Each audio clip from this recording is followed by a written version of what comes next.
Cahaya dari lampu gantung kristal yang megah tumpah ke lantai marmer yang licin seperti cermin, memantulkan bayang-bayang para tamu undangan yang berpakaian mewah. Lengan Baskara Nugraha melingkar erat di pinggang Maya Lestari saat mereka muncul di pintu masuk aula pesta. Baskara mengenakan setelan jas pesanan terbaik, sementara Maya mengenakan gaun pesta seputih rembulan. Perhiasan mewah yang menghiasi leher dan bahunya berkilauan cemerlang, dan senyum keduanya tampak anggun namun intim. Mereka menerima tatapan dan sapaan, baik yang terselubung maupun terang-terangan, dari para tokoh penting dari berbagai kalangan dan para tetua keluarga, seolah-olah mereka adalah bintang utama malam itu dan wajah yang akan memimpin masa depan Nusantara Jaya Group. Kirana Anindita berdiri di sudut yang remang-remang, memegang gelas sampanye yang isinya sudah dingin.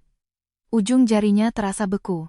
Ia menyaksikan suaminya, setelah sebulan perang dingin, mengumumkan kepada seluruh dunia keretakan pernikahan mereka dengan cara yang begitu tegas dan menghina. Bisikan dari segala penjuru menusuk kulitnya yang sudah mati rasa seperti jarum-jarum halus. Siapa wanita di samping Pak Baskara itu? Katanya cinta pertamanya yang terkenal waktu kuliah dulu. Baru saja kembali ke Indonesia, keluarganya juga cukup terpandang.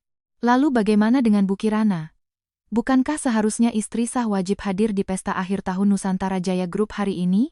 Siapa yang tidak tahu? Mungkin dia tidak bisa datang karena tidak selevel. Lihat saja, Nyonya Pramono juga sedang berbicara dengan sangat akrab dengan Maya Lestari. Ibu mertuanya, Lydia Nugraha, memang sedang menepuk-nepuk tangan Maya Lestari dengan lembut sambil tersenyum lebar. Matanya memancarkan kebanggaan dan kepuasan yang belum pernah Kirana dapatkan sekalipun. Saat itu juga, pintu ukir yang berat di aula pesta terbuka dengan kasar. Yang masuk adalah Pramono Nugraha, pemimpin sejati Nusantara Jaya Group sekaligus ayah mertuanya. Dengan wajah sekeras baja, ia melangkah masuk dengan cepat, seolah membawa angin. Tatapannya yang seperti kilat langsung tertuju pada putranya yang dikelilingi orang banyak dan Maya Lestari yang tersenyum genit sambil bergantung di lengannya. Ia sama sekali tidak melirik Kirana yang berdiri di sudut remang, dan langsung berjalan lurus menembus kerumunan. Di tengah tatapan ngeri semua orang, Pramono Nugraha berhenti di depan Baskara dan mengangkat tangannya tinggi-tinggi. Plak! Bersamaan dengan suara tamparan yang nyaring dan tajam, sebuah tamparan keras mendarat di wajah tampan Baskara yang dipenuhi kebingungan. Keheningan yang panjang dan menyesakkan menyelimuti ruangan. Jeritan Maya tertahan di tenggorokannya, dan senyum Lydia membeku di wajahnya. Bekas merah dengan cepat membengkak di pipi Baskara yang wajahnya terteleng ke samping. Ia menatap ayahnya dengan tidak percaya. Dada Pramono Nugraha naik turun dengan hebat. Jari yang menunjuk putranya bergetar karena amarah yang meluap-luap. Setiap kata yang keluar dari mulutnya bagaikan serpihan es yang menghujam ruang yang sunyi itu. Anak biadab. Kau pikir kau bisa selamat setelah melakukan hal bodoh seperti itu di sini? Apa kau tahu, istrimu, Kirana, 30 menit yang lalu secara resmi memberitahukan kepada kantor pusat dan semua mitra utama bahwa dia akan menarik seluruh dana investasi pribadinya sebesar 4 triliun rupiah. Semua rekening aset likuid perusahaan sekarang dalam proses pembekuan darurat dan penyelidikan oleh bank. Mata Pramono Nugraha yang merah karena marah menatap tajam wajah putranya yang pucat pasi, nyaris berteriak seperti raungan. Sekarang kau puas. Apa ini yang kau inginkan? Warna merah di wajah Baskara menghilang seketika seolah ditarik paksa. Telinganya berdengung. Ia hanya bisa melihat bibir ayahnya bergerak, dan kata-kata pembekuan rekening menyambar kesadarannya seperti petir di siang bolong. Ia memutar kepalanya melewati orang-orang yang membeku kaku, dan akhirnya, matanya menemukan dengan tepat siluet familiar yang sedari tadi diam dalam kegelapan. Kirana perlahan meletakkan gelas sampanye di tangannya. Dasar gelas itu beradu ringan dengan meja marmer, menimbulkan suara tak yang kecil. Dalam keheningan aula yang begitu sunyi hingga suara jarum jatuh pun bisa terdengar, suara itu terdengar sangat jelas, dan mencengkeram jantung setiap orang.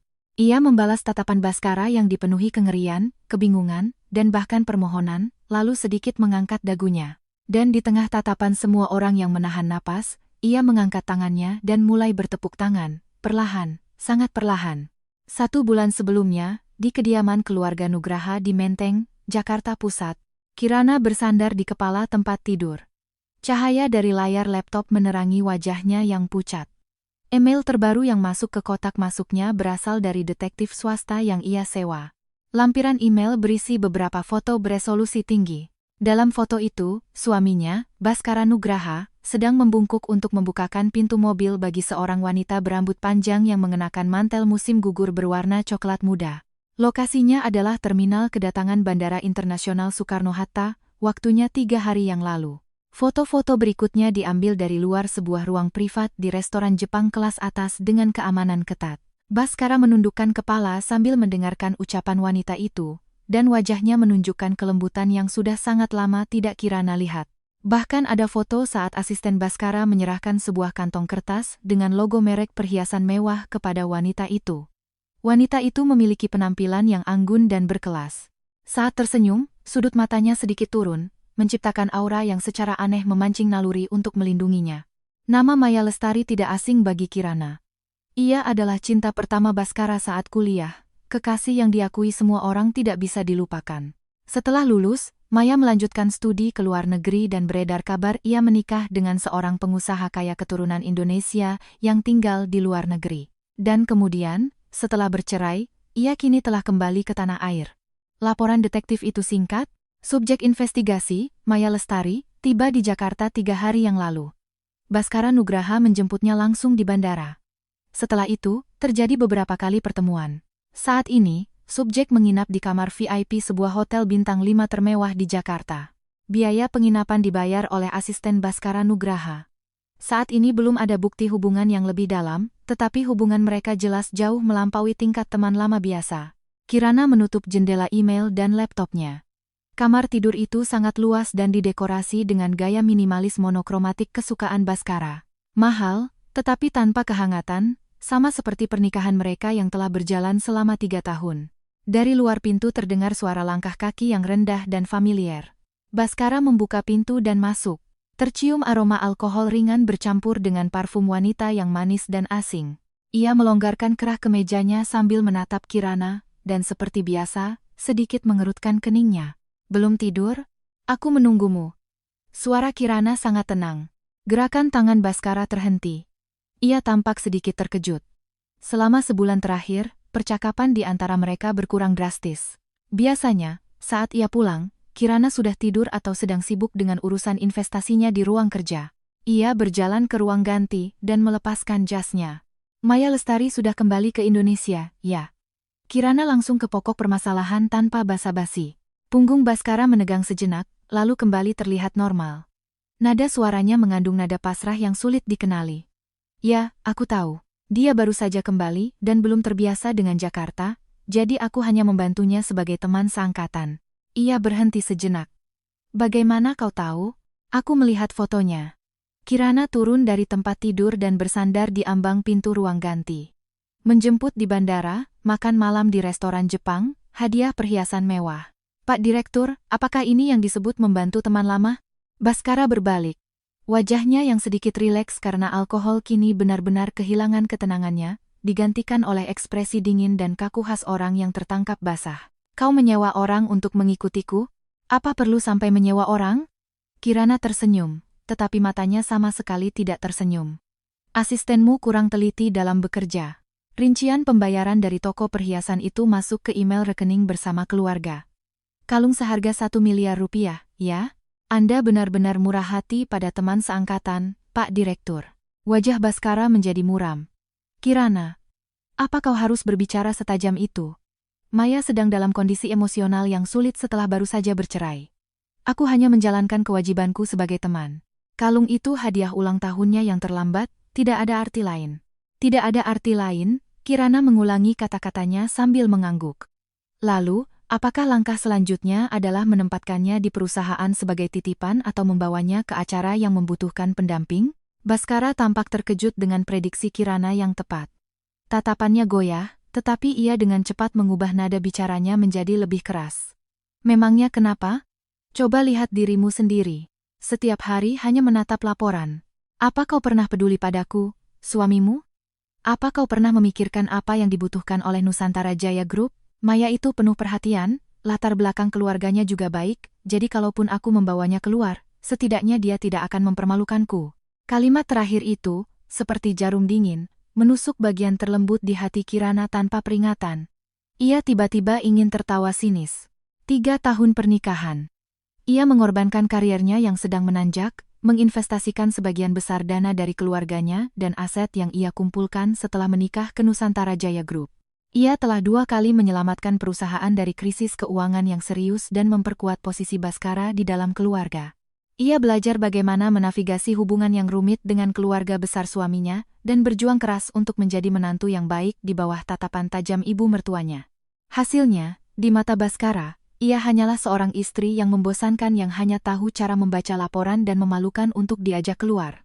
Sementara itu, cinta pertamanya yang baru saja kembali dan langsung menerima hadiah ulang tahun senilai 1 miliar rupiah adalah contoh sempurna dari seorang wanita yang penuh perhatian dan berlatar belakang baik yang tidak akan mempermalukan wajahnya.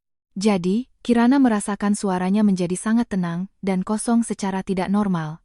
Jadi aku telah mempermalukanmu selama ini. Baskara sepertinya sadar telah melewati batas, tetapi harga dirinya yang picik mencegahnya untuk menunduk.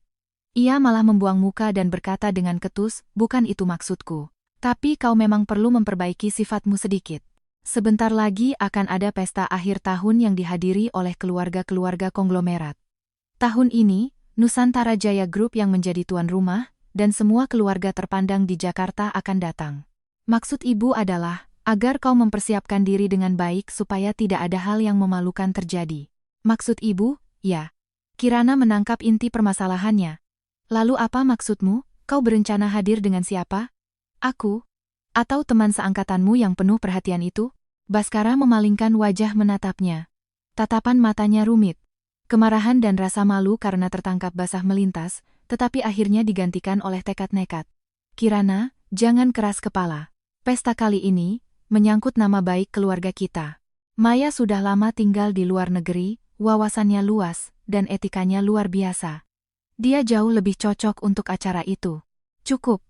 Kirana memotong perkataannya. Ia tidak ingin mendengar lebih jauh.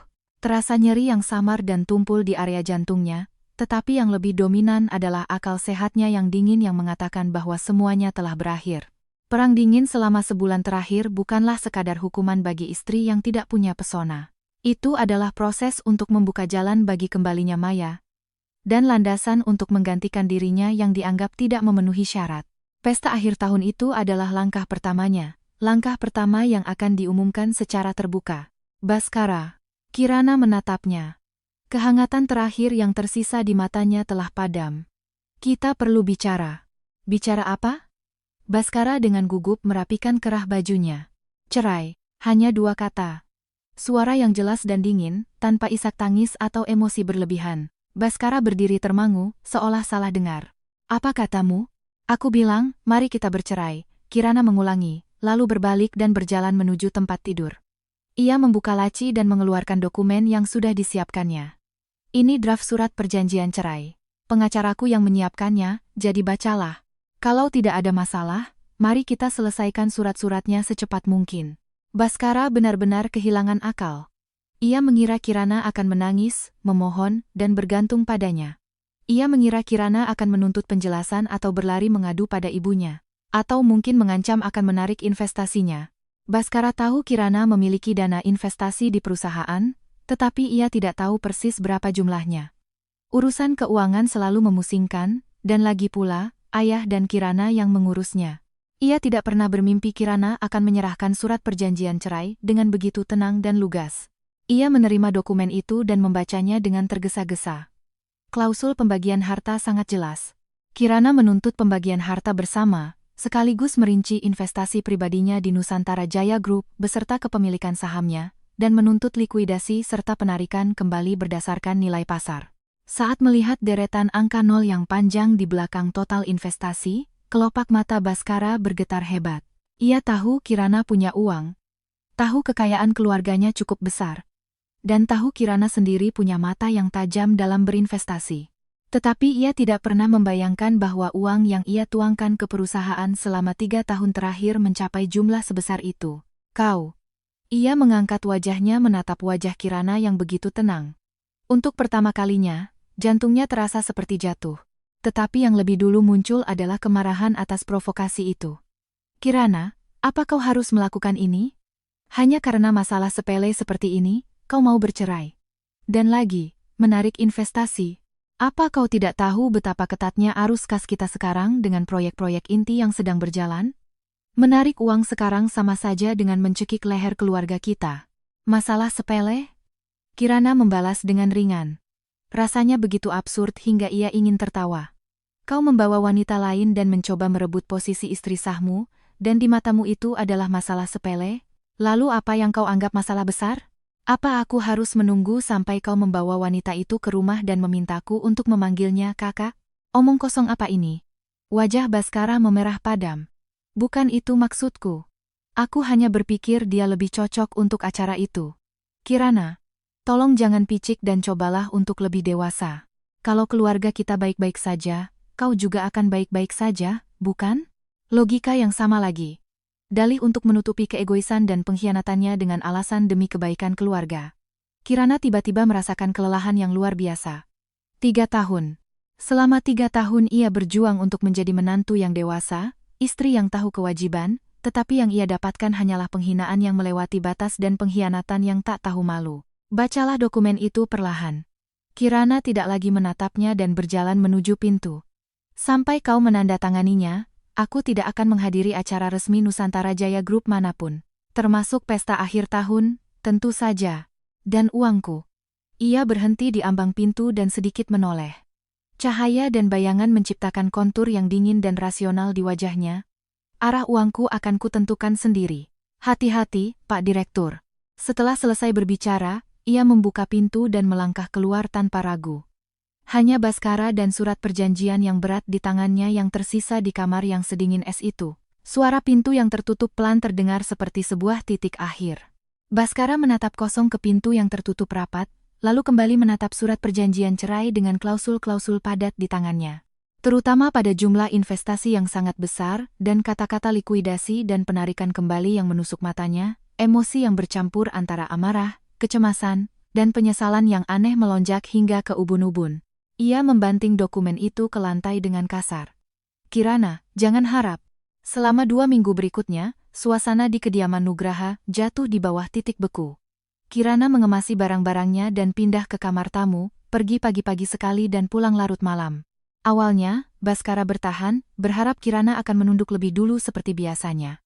Ia tetap pergi bekerja seperti biasa, dan bahkan dengan sengaja lebih sering menghubungi Maya dan mengajaknya ke pertemuan-pertemuan bisnis kecil. Maya bersikap lembut dan penurut, selalu menempatkan Baskara sebagai pusat perhatian. Hal itu sangat memuaskan kesombongan dan hasrat dominasinya. Baskara merasa sifat Kirana yang dingin dan mandiri semakin lama semakin melelahkan. Ia mulai berpikir, mungkin tidak buruk juga mengganti istrinya dengan seseorang yang lebih penurut dan bergantung padanya. Namun, perjanjian cerai itu, terutama bagian likuidasi investasi, terasa seperti duri dalam daging. Diam-diam ia bertanya pada Direktur Keuangan tentang situasinya. Setelah ragu-ragu, Direktur Keuangan akhirnya mengungkapkan kebenarannya. Dana investasi Ibu Kirana masuk melalui berbagai perusahaan investasi dan rekening pribadi yang saling terkait secara rumit. Syaratnya juga sangat ketat. Jika Ibu Kirana menuntut likuidasi sesuai kontrak sekarang juga, secara jangka pendek akan ada pukulan besar bagi arus kas perusahaan. Seberapa besar pukulannya? Tanya Baskara. Direktur Keuangan menyeka keringat dingin. Pak Direktur, jika Ibu Kirana bersikeras menarik dananya segera, kita harus menjual aset darurat atau menarik dana pinjaman jangka pendek dengan bunga tinggi. Jika tidak, pembayaran untuk beberapa proyek yang sedang berjalan atau pembayaran kepada mitra bisa macet dan menyebabkan kebangkrutan. Jantung Baskara mencelos. Baru saat itulah ia menyadari bahwa Kirana bukan hanya istrinya, tetapi juga pemegang modal penting yang diam-diam menopang perusahaan. Ia tidak pernah menganggap serius fakta ini sebelumnya. Ia hanya berpikir, sekali uang Kirana masuk ke perusahaan, uang itu secara alami menjadi milik keluarga. Ia mengirim beberapa pesan teks kepada Kirana. Dengan nada yang sedikit lebih lembut, ia membujuknya untuk berhenti keras kepala dan menunjukkan wajahnya sebagai nyonya rumah di pesta akhir tahun. Balasan Kirana hanya 1 baris. Sudah kau tanda tangani suratnya? Baskara marah dan melempar ponselnya. Yang lebih menekannya adalah ibunya, Nyonya Lydia Nugraha. Wanita tradisional yang menjunjung tinggi nama baik keluarga ini sudah lama tidak menyukai menantunya, Kirana. Latar belakang keluarganya baik, tetapi sifatnya kaku, tidak tahu cara menunduk, dan setelah 3 tahun, belum juga ada kabar tentang anak. Kembalinya Maya adalah harapan baru baginya. Keluarga Maya tidak bercela, pendidikan dan penampilannya luar biasa, dan yang terpenting, ia sangat manis dan sopan kepada calon ibu mertuanya. Baskara, semakin ibu melihat Maya, semakin ibu suka padanya. Suatu malam setelah makan malam, Lydia memanggil putranya ke ruang keluarga kecil, menyuruh para pelayan pergi, dan merendahkan suaranya. Karena Kirana yang lebih dulu bicara soal cerai, lebih baik kita selesaikan saja sekalian. Setelah pesta akhir tahun, kita tentukan tanggal untuk mengurus surat-suratnya. Ibu sudah sondir pihak Maya, sepertinya dia masih ada perasaan padamu. Ibu, cerai bukan main-main. Lagi pula, berapa banyak uang yang Kirana investasikan di perusahaan? Sekarang dia mengancam akan menarik semua uangnya, kata Baskara sambil mengacak-acak rambutnya dengan jengkel. Lydia mendengus. Berapa banyak sih yang dia investasikan? Paling-paling hanya uang simpanan dari keluarganya. Jangan bilang keluarga kita butuh uang receh seperti itu. Suruh saja dia ambil. Kalau sudah putus hubungan, ya sudah. Memangnya perusahaan tidak bisa jalan tanpa dia. Baskara, kau adalah pewaris yang akan memimpin masa depan keluarga kita. Kau harus punya ketegasan. Masa kau dikendalikan oleh satu perempuan? Kata-kata ibunya menjadi obat penenang psikologis yang kuat bagi Baskara. Benar, aku adalah pewaris perusahaan ini. Nanti, perusahaan ini akan menjadi milikku seutuhnya. Apa Kirana bisa membalikan langit hanya karena punya sedikit uang? Kalau mau cerai, cerai saja. Kalau mau tarik uang, tarik saja. Dengan fondasi dan jaringan keluarga, pasti ada cara untuk melewati krisis. Mungkin ini adalah kesempatan emas untuk benar-benar lepas dari bayang-bayang Kirana. Bawa Maya ke pesta akhir tahun, Lydia memutuskan dengan tegas. Matanya berbinar. Ini kesempatan untuk menunjukkan kepada semua orang siapa menantu yang lebih pantas untuk keluarga kita. Kirana, biarkan saja dia mau datang atau tidak. Kalau tidak datang, lebih bagus. Paling-paling dia hanya akan datang dan membuat suasana jadi dingin dan memalukan. Tapi ayah. Baskara khawatir dengan sikap ayahnya, Pramono Nugraha. Ayahnya sangat menghargai kemampuan Kirana dan tahu persis fakta bahwa Kirana telah menginvestasikan dana yang sangat besar di perusahaan. Urusan ayahmu, biar ibu yang atasi, Lydia menepuk dadanya. Belakangan ini beliau sibuk dengan proyek besar di luar negeri, tidak akan sempat mengurus urusan rumah. Nanti, kalaupun beliau tahu setelah pestanya selesai, nasi sudah menjadi bubur, mau bagaimana lagi? Masa beliau mau menampar putranya sendiri di depan umum hanya untuk menjaga muka menantu yang sebentar lagi akan bercerai? Baskara pun terbujuk. Sedikit kecemasan yang tersisa di lubuk hatinya, tentang penarikan investasi segera tertutup oleh harapan terselubung, untuk memulihkan harga dirinya yang terluka dengan muncul di pesta akhir tahun, sambil menggandeng tangan cinta pertamanya, dan secara alami mengganti posisi istrinya. Ia bahkan mulai berimajinasi. Di bawah sorotan lampu, ia dan Maya berdiri berdampingan menerima ucapan selamat dari orang-orang. Jika Kirana melihat itu, bagaimana wajahnya yang selalu tanpa ekspresi itu akan berubah? Apakah ia akan menyesal karena tidak sadar diri? Ia menelepon Maya dan menceritakan tentang pesta akhir tahun. Suara Maya di seberang telepon terdengar bercampur antara kegembiraan dan sedikit rasa malu. Kak Baskara, apa benar tidak apa-apa? Kak Kirana. Tidak perlu khawatir, suara Baskara terdengar penuh keyakinan. Orang itu tidak akan datang. Maya, malam itu, pendampingku hanya kau. Baik, Kak. Aku akan menuruti kemauanmu, jawab Maya dengan patuh. Setelah menutup telepon, Maya menatap wajahnya yang terpantul sempurna di cermin, dan senyum penuh kemenangan tersungging di bibirnya. Dan semua percakapan itu terdengar jelas oleh Kirana, yang hendak turun untuk minum air di balik pintu tebal. Jari-jari Kirana yang memegang gelas air perlahan mengeras. Ujung jarinya sedingin es, tetapi jantungnya terasa seperti diletakkan di atas api kecil, perlahan terbakar dan terus-menerus berdenyut nyeri. Bukan hanya Baskara, tetapi ibu mertuanya juga sudah turun tangan untuk mengusirnya dan bersekongkol, untuk memberikan posisinya kepada orang lain. Pesta akhir tahun itu adalah panggung sempurna yang telah mereka siapkan dengan susah payah untuk mengusirnya dan mendudukkan Maya di tempatnya. Ia kembali ke kamar tamu tanpa suara dan menutup pintu. Bersandar pada daun pintu yang dingin, ia perlahan merosot ke lantai. Di luar jendela, pemandangan malam Jakarta yang gemerlap bersinar seperti api yang membara, tetapi tidak ada secercah cahaya pun yang bisa menembus ke dalam kamar yang dingin ini. Ia tidak menangis. Air matanya sudah kering sejak malam ia menemukan foto-foto itu. Yang tersisa hanyalah akal sehat yang tak berujung, tandus, dan dingin. Setelah duduk di lantai hingga kedua kakinya kesemutan, Kirana akhirnya bangkit dengan berpegangan pada meja dan membuka laptopnya. Cahaya biru menerangi wajahnya yang pucat, tetapi tidak bisa mencapai kedalaman matanya yang gelap dan sunyi seperti malam. Ia membuka sebuah folder dokumen yang dilindungi kata sandi. Di dalamnya, tersimpan banyak sekali file dokumen yang padat. Kontrak kepemilikan saham terselubung, salinan bukti transfer bank, riwayat email dengan konsultan investasi, salinan elektronik risalah Heru PS saat penerbitan saham baru, dan bahkan jejak-jejak penggelapan dana yang tersembunyi dan kotor yang dilakukan Baskara dengan menyalahgunakan jabatannya selama 3 tahun terakhir, yang tidak diketahui orang lain. Semua data ini, ia kumpulkan sedikit demi sedikit selama 3 tahun pernikahan dengan kehati-hatian dan naluri pertahanan diri yang kuat. Dulu, ia tidak pernah membayangkan akan tiba hari di mana ia akan menggunakan semua ini. Ia hanya menganggapnya sebagai benteng pertahanan yang tidak perlu dalam kehidupan pernikahan. Tetapi sekarang ia sadar, orang yang paling naif di dunia ini adalah dirinya sendiri. Ia menggulir daftar kontaknya dan menelepon nama Ratna Widjojo. SH panggilan itu tersambung setelah beberapa dering, dan suara seorang wanita yang tegas dan tenang terdengar. "Ya, Ibu Kirana?" "Mbak Ratna." Suara Kirana terdengar sangat jernih dan dingin di tengah keheningan malam. "Tolong siapkan semua dokumen terkait rencana penarikan dana investasi di Nusantara Jaya Group dan prosedur penetapan hak tagih serta kepemilikan saham yang pernah kita diskusikan, agar bisa dieksekusi kapan saja." "Baik, Bu." Dan Kirana menatap lekat file-file bukti penggelapan Baskara di layar.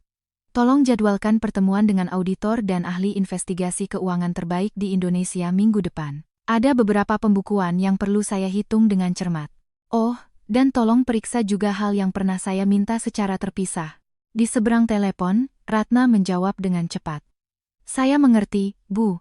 Sebagian besar dokumen hukum sudah siap dan bisa langsung berlaku efektif. Saya juga akan mengecek jadwal untuk pertemuan dengan akuntan. Dan instruksi khusus yang Ibu sampaikan sebelumnya juga sudah menunjukkan kemajuan yang cukup baik. Akan saya laporkan secara rinci saat pertemuan nanti." "Bagus." Kirana menutup telepon dan berjalan ke jendela. Di langit malam yang gelap, di kejauhan, lampu neon gedung kantor pusat Nusantara Jaya Group berkelip, tempat di mana ia telah mencurahkan begitu banyak keringat dan dana yang sangat besar. Tempat yang menyimpan harapan palsunya tentang pernikahan dan masa depan. Sekarang, saatnya untuk mengambil kembali semuanya, beserta bunganya. Bukan hanya uang. Harga dirinya yang diinjak-injak, ketulusan dan pengabdiannya yang telah dipermainkan selama 3 tahun terakhir, semuanya akan ia rebut kembali. Pesta akhir tahun, ya. Bagus sekali. Akan kutunjukkan dengan jelas siapa yang akan menyeret siapa secara memalukan di depan umum. 3 hari menjelang pesta akhir tahun, di kediaman keluarga Nugraha. Ketegangan yang nyata dan kesibukan yang aneh menyelimuti rumah. Lydia mengarahkan para pelayan, mengurus hal-hal detail seperti urutan acara, menu, daftar tamu, dan souvenir. Ia secara khusus memesan gaun pesta untuk Maya, bahkan menugaskan seorang penata busana pribadi, dan berpesan kepada putranya untuk menjaga Maya dengan baik di hari H agar bisa memukau para tamu. Baskara juga menyesuaikan jadwalnya untuk menemani Maya memesan gaun dan memilih perhiasan. Meskipun mereka tidak pernah terang-terangan tertangkap kamera wartawan, di kalangan masyarakat kelas atas sudah santer beredar desas-desus bahwa menantu keluarga Nugraha akan segera diganti. Kirana benar-benar disingkirkan dari persiapan pesta besar keluarga ini. Ia seperti manusia tak kasat mata, diam-diam mengurung diri di kamar tamu atau pergi keluar untuk bertemu dengan pengacara dan akuntan, mempersiapkan penarikan asetnya. Baskara dan Lydia justru merasa lega Kirana tidak muncul di depan mata mereka, dan dalam hati berharap ia menghilang begitu saja tanpa jejak. Malam sebelum pesta, Pramono Nugraha, yang sedang dalam perjalanan bisnis ke luar negeri, pulang dengan kelelahan. Di meja makan, Lydia dengan antusias menceritakan persiapan acara kepada suaminya, tidak lupa memuji betapa penuh perhatian dan ramahnya Maya membantunya. Semakin lama mendengar, kening Pramono Nugraha semakin berkerut. Akhirnya, ia memotong perkataan istrinya. "Kirana itu menantu keluarga kita. Kenapa dia tidak ikut dalam persiapan?" Senyum Lydia membeku. Ia melirik Kirana yang hanya diam makan, lalu menjawab dengan suara yang agak tidak wajar, "Oh, akhir-akhir ini dia bilang kurang enak badan, jadi sengaja saya suruh istirahat. Lagi pula, Maya dengan sukarela membantu, jadi pekerjaan saya jadi lebih ringan." "Omong kosong." Pramono Nugraha meletakkan sumpitnya dengan keras. Suaranya tidak keras, tetapi mengandung wibawa yang tak terbantahkan dari seseorang yang telah memimpin perusahaan selama puluhan tahun. Maya itu tamu. Di mana ada aturan di dunia ini yang menyuruh tamu bekerja di pesta yang diselenggarakan oleh tuan rumah? Nyonya rumah di keluarga ini adalah Kirana. Baskara, besok malam, kau wajib datang bersama Kirana. Wajah Baskara berubah. Ia menatap Kirana yang menunduk tanpa bicara. Lalu dengan enggan membuka mulut, "Ayah." Kirana mungkin tidak mau pergi. Tidak mau pergi. Tatapan tajam Pramono Nugraha beralih ke putranya. Kenapa dia tidak mau pergi? Kalian bertengkar lagi. Bukan bertengkar, ayah, Baskara buru-buru membela diri. Akhir-akhir ini emosi Kirana sangat tidak stabil. Saya khawatir kalau dipaksa pergi, malah akan merusak suasana.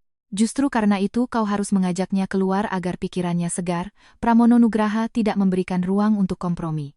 Acara yang diselenggarakan keluarga kita, masa tuan rumahnya tidak ada? Memalukan sekali.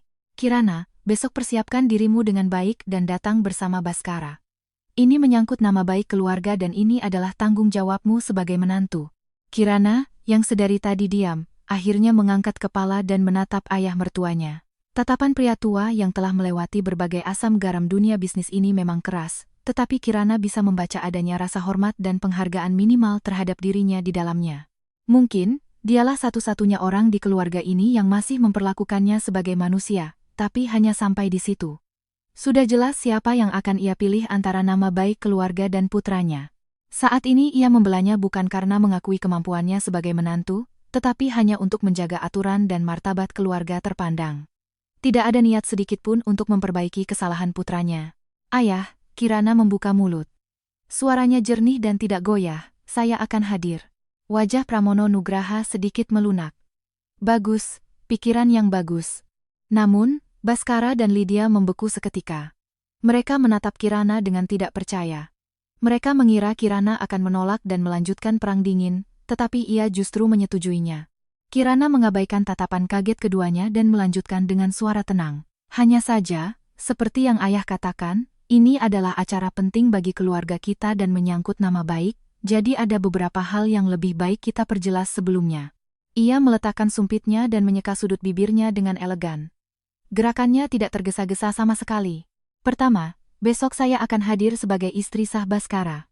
Kedua, selama saya masih menyandang status sebagai istri Baskara, saya harap keluarga Nugraha juga menjaga etika minimal terhadap saya. Contohnya, jangan sampai ada orang yang tidak seharusnya muncul di sana malah berkeliaran tanpa sadar diri. Jika tidak," Kirana berhenti sejenak, menyapu wajah Baskara dan Lydia yang pucat, lalu menghentikan pandangannya pada wajah Pramono Nugraha yang tampak berpikir keras. "Maka saya mungkin tidak bisa mengendalikan emosi saya, dan melakukan tindakan tak terduga, yang akan mempermalukan nama baik keluarga. Ayah baru saja bilang kan, menjaga nama baik keluarga adalah tanggung jawab saya. Untuk menjaga nama baik, terkadang hal-hal kotor yang mengganggu dan tidak tahu diri, harus saya singkirkan dengan tangan saya sendiri." Setelah selesai berbicara, Kirana bangkit dari kursi dan sedikit menunduk. "Saya permisi dulu." "Ayah, Ibu, silakan lanjutkan makannya." Ia berbalik dan keluar dari ruang makan. Punggungnya yang tegap tidak menunjukkan keraguan atau kelemahan sedikit pun. Ruang makan diselimuti keheningan yang mematikan. Tangan Lydia gemetar. Perempuan itu. Dia pikir dia siapa, berani mengajari kita? Beraninya dia mengancam kita? Wajah Baskara juga pucat pasi. Kata-kata terakhir Kirana seperti tamparan di wajahnya. Beraninya ia bersikap sombong seperti itu di depan ayah. Pramono Nugraha menatap ke arah Kirana menghilang, lalu bergantian menatap istrinya yang kehilangan akal karena marah dan putranya yang muram, sambil mengerutkan kening dalam-dalam. Sebagai orang yang sudah makan asam garam, ia tidak mungkin tidak menyadari ketegasan dan ketajaman pisau dalam kata-kata Kirana. Itu bukanlah kata-kata yang bisa diucapkan oleh seorang wanita yang hanya bisa menelan kepahitan dan patuh. "Baskara." Pramono Nugraha membuka mulut dengan berat. Tatapan tajamnya menusuk putranya. "Apa sebenarnya rencanamu dengan wanita bernama Maya itu? Apa maksud dari perkataan Kirana barusan? Siapa orang yang tidak seharusnya muncul itu?" "Ayah, jangan percaya omong kosongnya." Baskara buru-buru membela diri. "Dia hanya cemburu dan picik. Saya dan Maya benar-benar tidak ada hubungan apa-apa. Hanya teman seangkatan. Pesta besok juga tadinya saya mau pergi dengan Kirana, tapi dia sendiri yang keras kepala tidak mau pergi." "Cukup." Pramono Nugraha membentak. memotong pembelaan murahan putranya. Orang tua adalah yang paling mengenal anaknya. Ia tidak mungkin tidak bisa membaca pupil mata Baskara yang goyah dan sikapnya yang gelisah. Aku tidak mau tahu apa masalah di antara kalian. Besok malam, kau harus berada di samping Kirana, dan selesaikan acara ini dengan tenang tanpa ada masalah. Dan wanita bernama Maya itu, Pramono Nugraha menatap istrinya, Lydia, dengan tajam dan berkata dengan nada memerintah, kau telepon dia sekarang juga, katakan undangannya dibatalkan dan jangan datang. Sayang. Lydia terkejut. Apa maksudmu? Aku sudah memberitahunya semuanya, undangannya juga sudah dikirim. Undangan bisa dibatalkan, potong Pramono Nugrahan dengan tegas. Aku tidak akan membiarkan nama baik keluarga Nugraha tercoreng oleh drama murahan seperti itu. Lakukan seperti yang kukatakan. Lydia ingin membantah lebih jauh, tetapi tatapan membunuh suaminya membuatnya terpaksa bungkam. Dalam hatinya, kebencian terhadap Kirana mendidih, hingga ia ingin mencabik-cabiknya. Dasar perempuan sialan, bikin onar di rumah. Baskara juga tidak berani melawan ayahnya, tetapi kebenciannya terhadap Kirana mencapai puncaknya. Ia yakin Kirana sengaja mengadu di depan ayahnya untuk mengendalikannya. Bagus. Kau mau hadir? Silakan datang. Besok malam, di depan ratusan tamu, akan kutunjukkan betapa lucunya label menantu keluarga Nugraha itu. Dengan ekspresi muram, ia bangkit dari kursi dan menuju ruang kerja. Begitu menutup pintu, ia langsung menelepon Maya.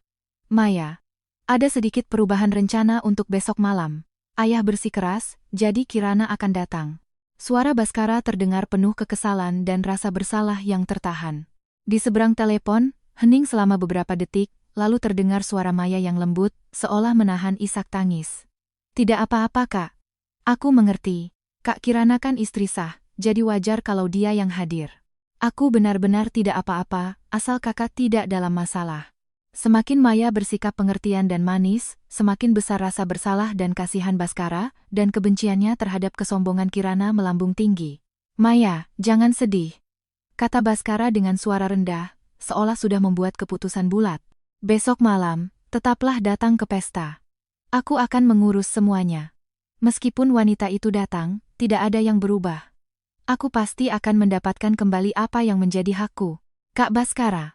Suara Maya bergetar karena terkejut dan penuh harapan. Apa benar tidak apa-apa? Kakak tidak akan dalam kesulitan? Tidak akan ada kesulitan sama sekali, jawab Baskara dengan penuh keyakinan. Toh, Nusantara Jaya Group pada akhirnya akan menjadi milikku. Sampai jumpa besok. Setelah menutup telepon, Baskara berjalan ke jendela dan menatap kegelapan yang pekat. Matanya menajam. Kirana, beraninya kau menggunakan ayah untuk menekanku? Kau pikir kau bisa mempertahankan posisimu sebagai nyonya rumah yang goyah itu? Jangan mimpi. Besok malam, akan kutunjukkan kepada seluruh dunia siapa wanita yang pantas berdiri di sisiku. Mari kita lihat apakah kau masih bisa mempertahankan topeng dinginmu itu saat melihat aku dan Maya menjadi pusat perhatian, sementara kau hanyalah mantan istri yang akan segera diusir. Pada saat yang sama, di kamar tamu, Kirana berdiri di depan cermin seluruh badan. Wanita di cermin itu tampak rapuh, tetapi kedua matanya bersinar menakutkan seperti bintang musim dingin yang beku. Di tangannya bukanlah gaun pesta untuk besok, melainkan salinan dokumen hukum yang telah disahkan dan baru saja tiba melalui pos kilat, serta sebuah perangkat penyimpanan portabel berwarna perak yang tipis dan dingin. 10 menit yang lalu, pengacaranya, Ratna, menelepon. Laporannya singkat dan jelas. Ibu Kirana, semua persiapan dokumen hukum dan pengesahannya telah selesai. Hadiah khusus yang Anda minta juga sudah disiapkan dengan baik. Bisa diluncurkan kapan saja. Sebagai tambahan, hasil penyelidikan terhadap pihak Pak Baskara yang Anda perintahkan telah menemukan bukti-bukti baru aliran dana ilegal, yang sudah saya tambahkan ke dalam perangkat penyimpanan portabel. Buktinya sangat kuat, tidak akan bisa dipotong ekornya. Luar biasa, jawab Kirana singkat. Sekarang, ia menatap dirinya di cermin sambil dengan hati-hati memasukkan salinan dokumen dan perangkat penyimpanan itu ke dalam sebuah tas tangan kecil yang terlihat biasa, namun memiliki lapisan dalam yang lembut. Besok, tas ini akan bersamanya, di tengah-tengah pesta akhir tahun Nusantara Jaya Group. Ia merapikan lipatan jubah mandinya dan tersenyum dengan sangat dingin. Baskara, Lydia, dan Maya. Kalian semua menginginkan acara akhir tahun yang sempurna, kan? Sepertinya kalian ingin membuat drama murahan di mana istri sah diusir dan wanita simpanan naik tahta dengan gemilang di depan umum. Baik, akan kukabulkan keinginan kalian. Aku akan datang langsung ke sana dan memberikan sentuhan akhir yang paling spektakuler dan tragis pada drama picisan yang telah kalian siapkan dengan susah payah. Pagi hari H acara, kediaman keluarga Nugraha diselimuti kesibukan yang aneh dan ketegangan yang kental. Lydia terpaksa menuruti perintah suaminya, menelepon Maya dan dengan basa-basi mengatakan bahwa undangan besok dibatalkan. Namun, Maya di seberang telepon menjawab dengan sangat patuh. Saya mengerti. Saya khawatir Kak Kirana akan salah paham, jadi lebih baik saya tidak datang. Jawaban penuh perhatian itu justru membuat hati Lydia semakin sakit, dan amarahnya terhadap Kirana semakin membara. Baskara pamit pagi-pagi sekali dengan alasan ada urusan mendesak di kantor.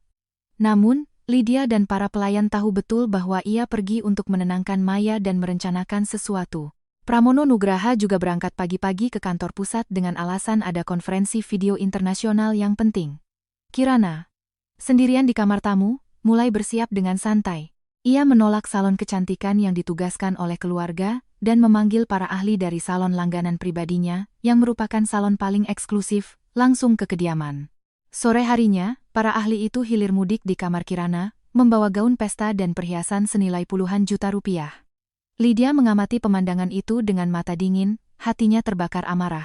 Ia tahu Kirana punya banyak uang. Tetapi sikapnya yang terang-terangan menolak dukungan dari Nusantara Jaya Group dan seolah menarik garis batas pada saat seperti ini adalah tamparan telak bagi keluarga. Seolah-olah keluarga ini telah menelantarkannya.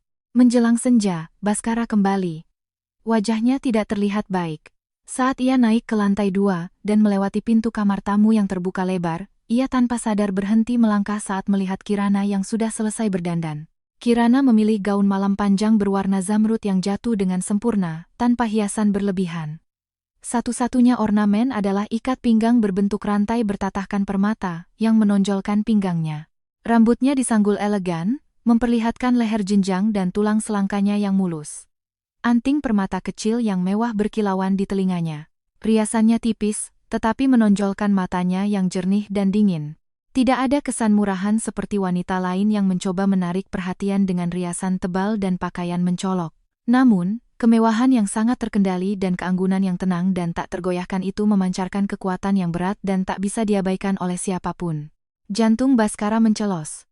Kirana yang sekarang benar-benar berbeda dari istri membosankan dalam ingatannya yang selalu meringkuk di ruang kerja dengan pakaian rumah longgar sambil membolak-balik dokumen.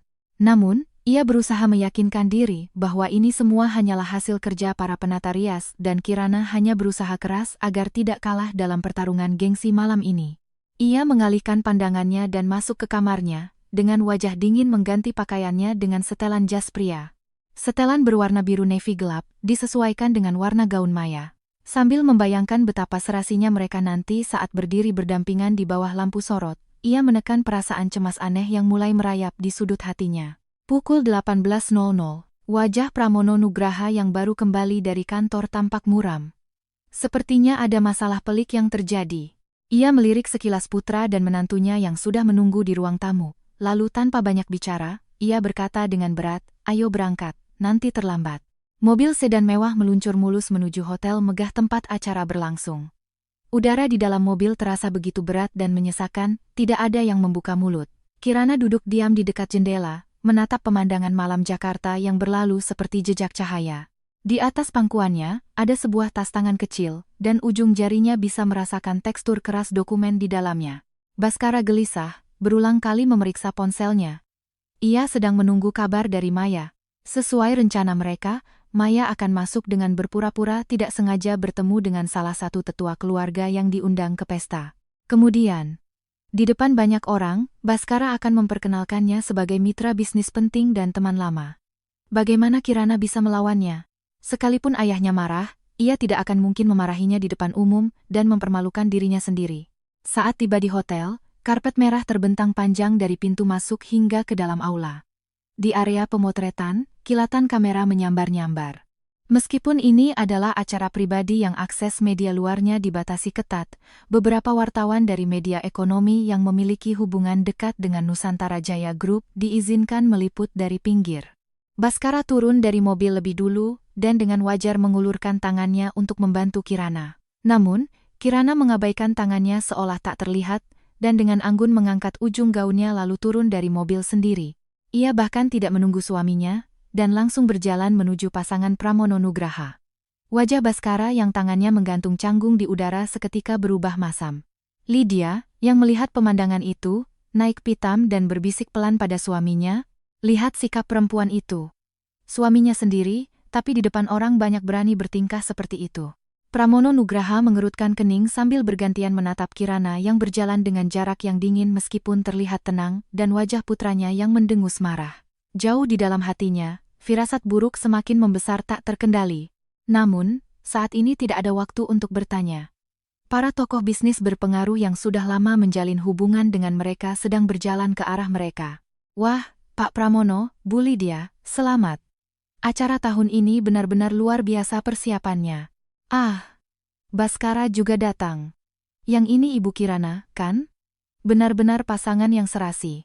Di tengah sapaan, rombongan itu masuk ke dalam aula pesta. Di bawah lampu gantung yang megah, gelas-gelas sampanye yang harum beradu dan tawa canda merkah. Para konglomerat dan tokoh politik ekonomi terkemuka di Jakarta berkumpul di sana. Sebagai tuan rumah, keluarga Nugraha tentu saja menjadi pusat perhatian. Baskara dengan cepat dikelilingi oleh para pewaris konglomerat generasi ketiga, tertawa lepas sambil berbincang. Kirana tetap di sisi mertuanya, menanggapi sapaan para tetua dengan anggun. Ia tidak banyak bicara, tetapi tanggapannya sempurna dan penuh wibawa.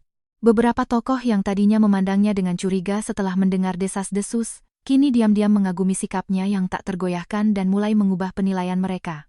Namun, kedamaian yang tenang ini tidak berlangsung lama. Sekitar 30 menit kemudian, terjadi sedikit keributan di dekat pintu masuk. Kirana, yang sedang menyesap jus buah sambil mendengarkan percakapan membosankan para tetua, adalah yang pertama merasakan perubahan wimiau di udara sekitarnya. Ia menoleh. Di pintu masuk, Maya Lestari, mengenakan gaun malam panjang yang memperlihatkan bahunya dan bersinar lembut seperti cahaya bulan, masuk sambil tersenyum manis dengan menggandeng lengan salah satu konsultan senior Nusantara Jaya Group yang merupakan kerabat jauh keluarga. Kalung permata mewah yang berkilauan di lehernya tak lain, adalah hadiah ulang tahun senilai 1 miliar rupiah yang dibelikan Baskara sebulan yang lalu. Berdandan dari ujung rambut hingga ujung kaki, ia bersinar mempesona dan tampak rapuh di bawah sorotan lampu. Seketika, perhatian banyak orang tertuju padanya. Terutama di kalangan generasi muda. Tidak sedikit yang mengenali cinta pertama Baskara yang terkenal itu. "Itu Maya Lestari, kan? Kok bisa masuk ke sini?" Gosipnya dia balikan lagi sama Baskara, sepertinya benar. "Gila, istri sahnya masih ada di sini, beraninya dia datang, lihat kalungnya itu. Bukannya itu yang dimenangkan Baskara di lelang bulan lalu?" Bisikan menyebar seperti riak. Wajah Lydia menegang. Ia tidak menyangka Maya akan benar-benar muncul. Apalagi dengan cara yang begitu tak tahu malu. Tanpa sadar ia menatap putranya. Baskara juga melihat Maya. Wajahnya sempat menunjukkan keterkejutan sesaat, tetapi ia segera menenangkan diri, bahkan terlihat ada sedikit rasa puas karena rencananya berhasil. Ia menerobos kerumunan dan melangkah mendekati Maya. Kirana berdiri di tempatnya, buku-buku jarinya yang menggenggam gelas kaca memutih karena menahan kekuatan. Terasa tatapan-tatapan tajam dari sekeliling yang bergantian menatap dirinya dan Maya. Rasa ingin tahu, tatapan mengintip yang vulgar, kasihan, bahkan tatapan yang seolah mengatakan rasakan. Wajah Pramono Nugraha sudah sekeras baja. Ia menatap tajam istrinya, lalu melemparkan pandangan setajam pisau ke arah putranya yang mendekati Maya. Baskara berhenti di depan Maya. Akting yang manis namun licik pun dimulai. "Maya, tumben kau di sini? Bukankah kau bilang tidak nyaman datang hari ini?" Maya melepaskan lengan sang konsultan dan sedikit menunduk. Suaranya yang dibuat-buat terdengar penuh penyesalan. "Maaf, Kak Baskara. Pak Konsultan bilang sekalian jalan, jadi beliau memaksa membawaku untuk memperkenalkan beberapa orang penting di Jakarta.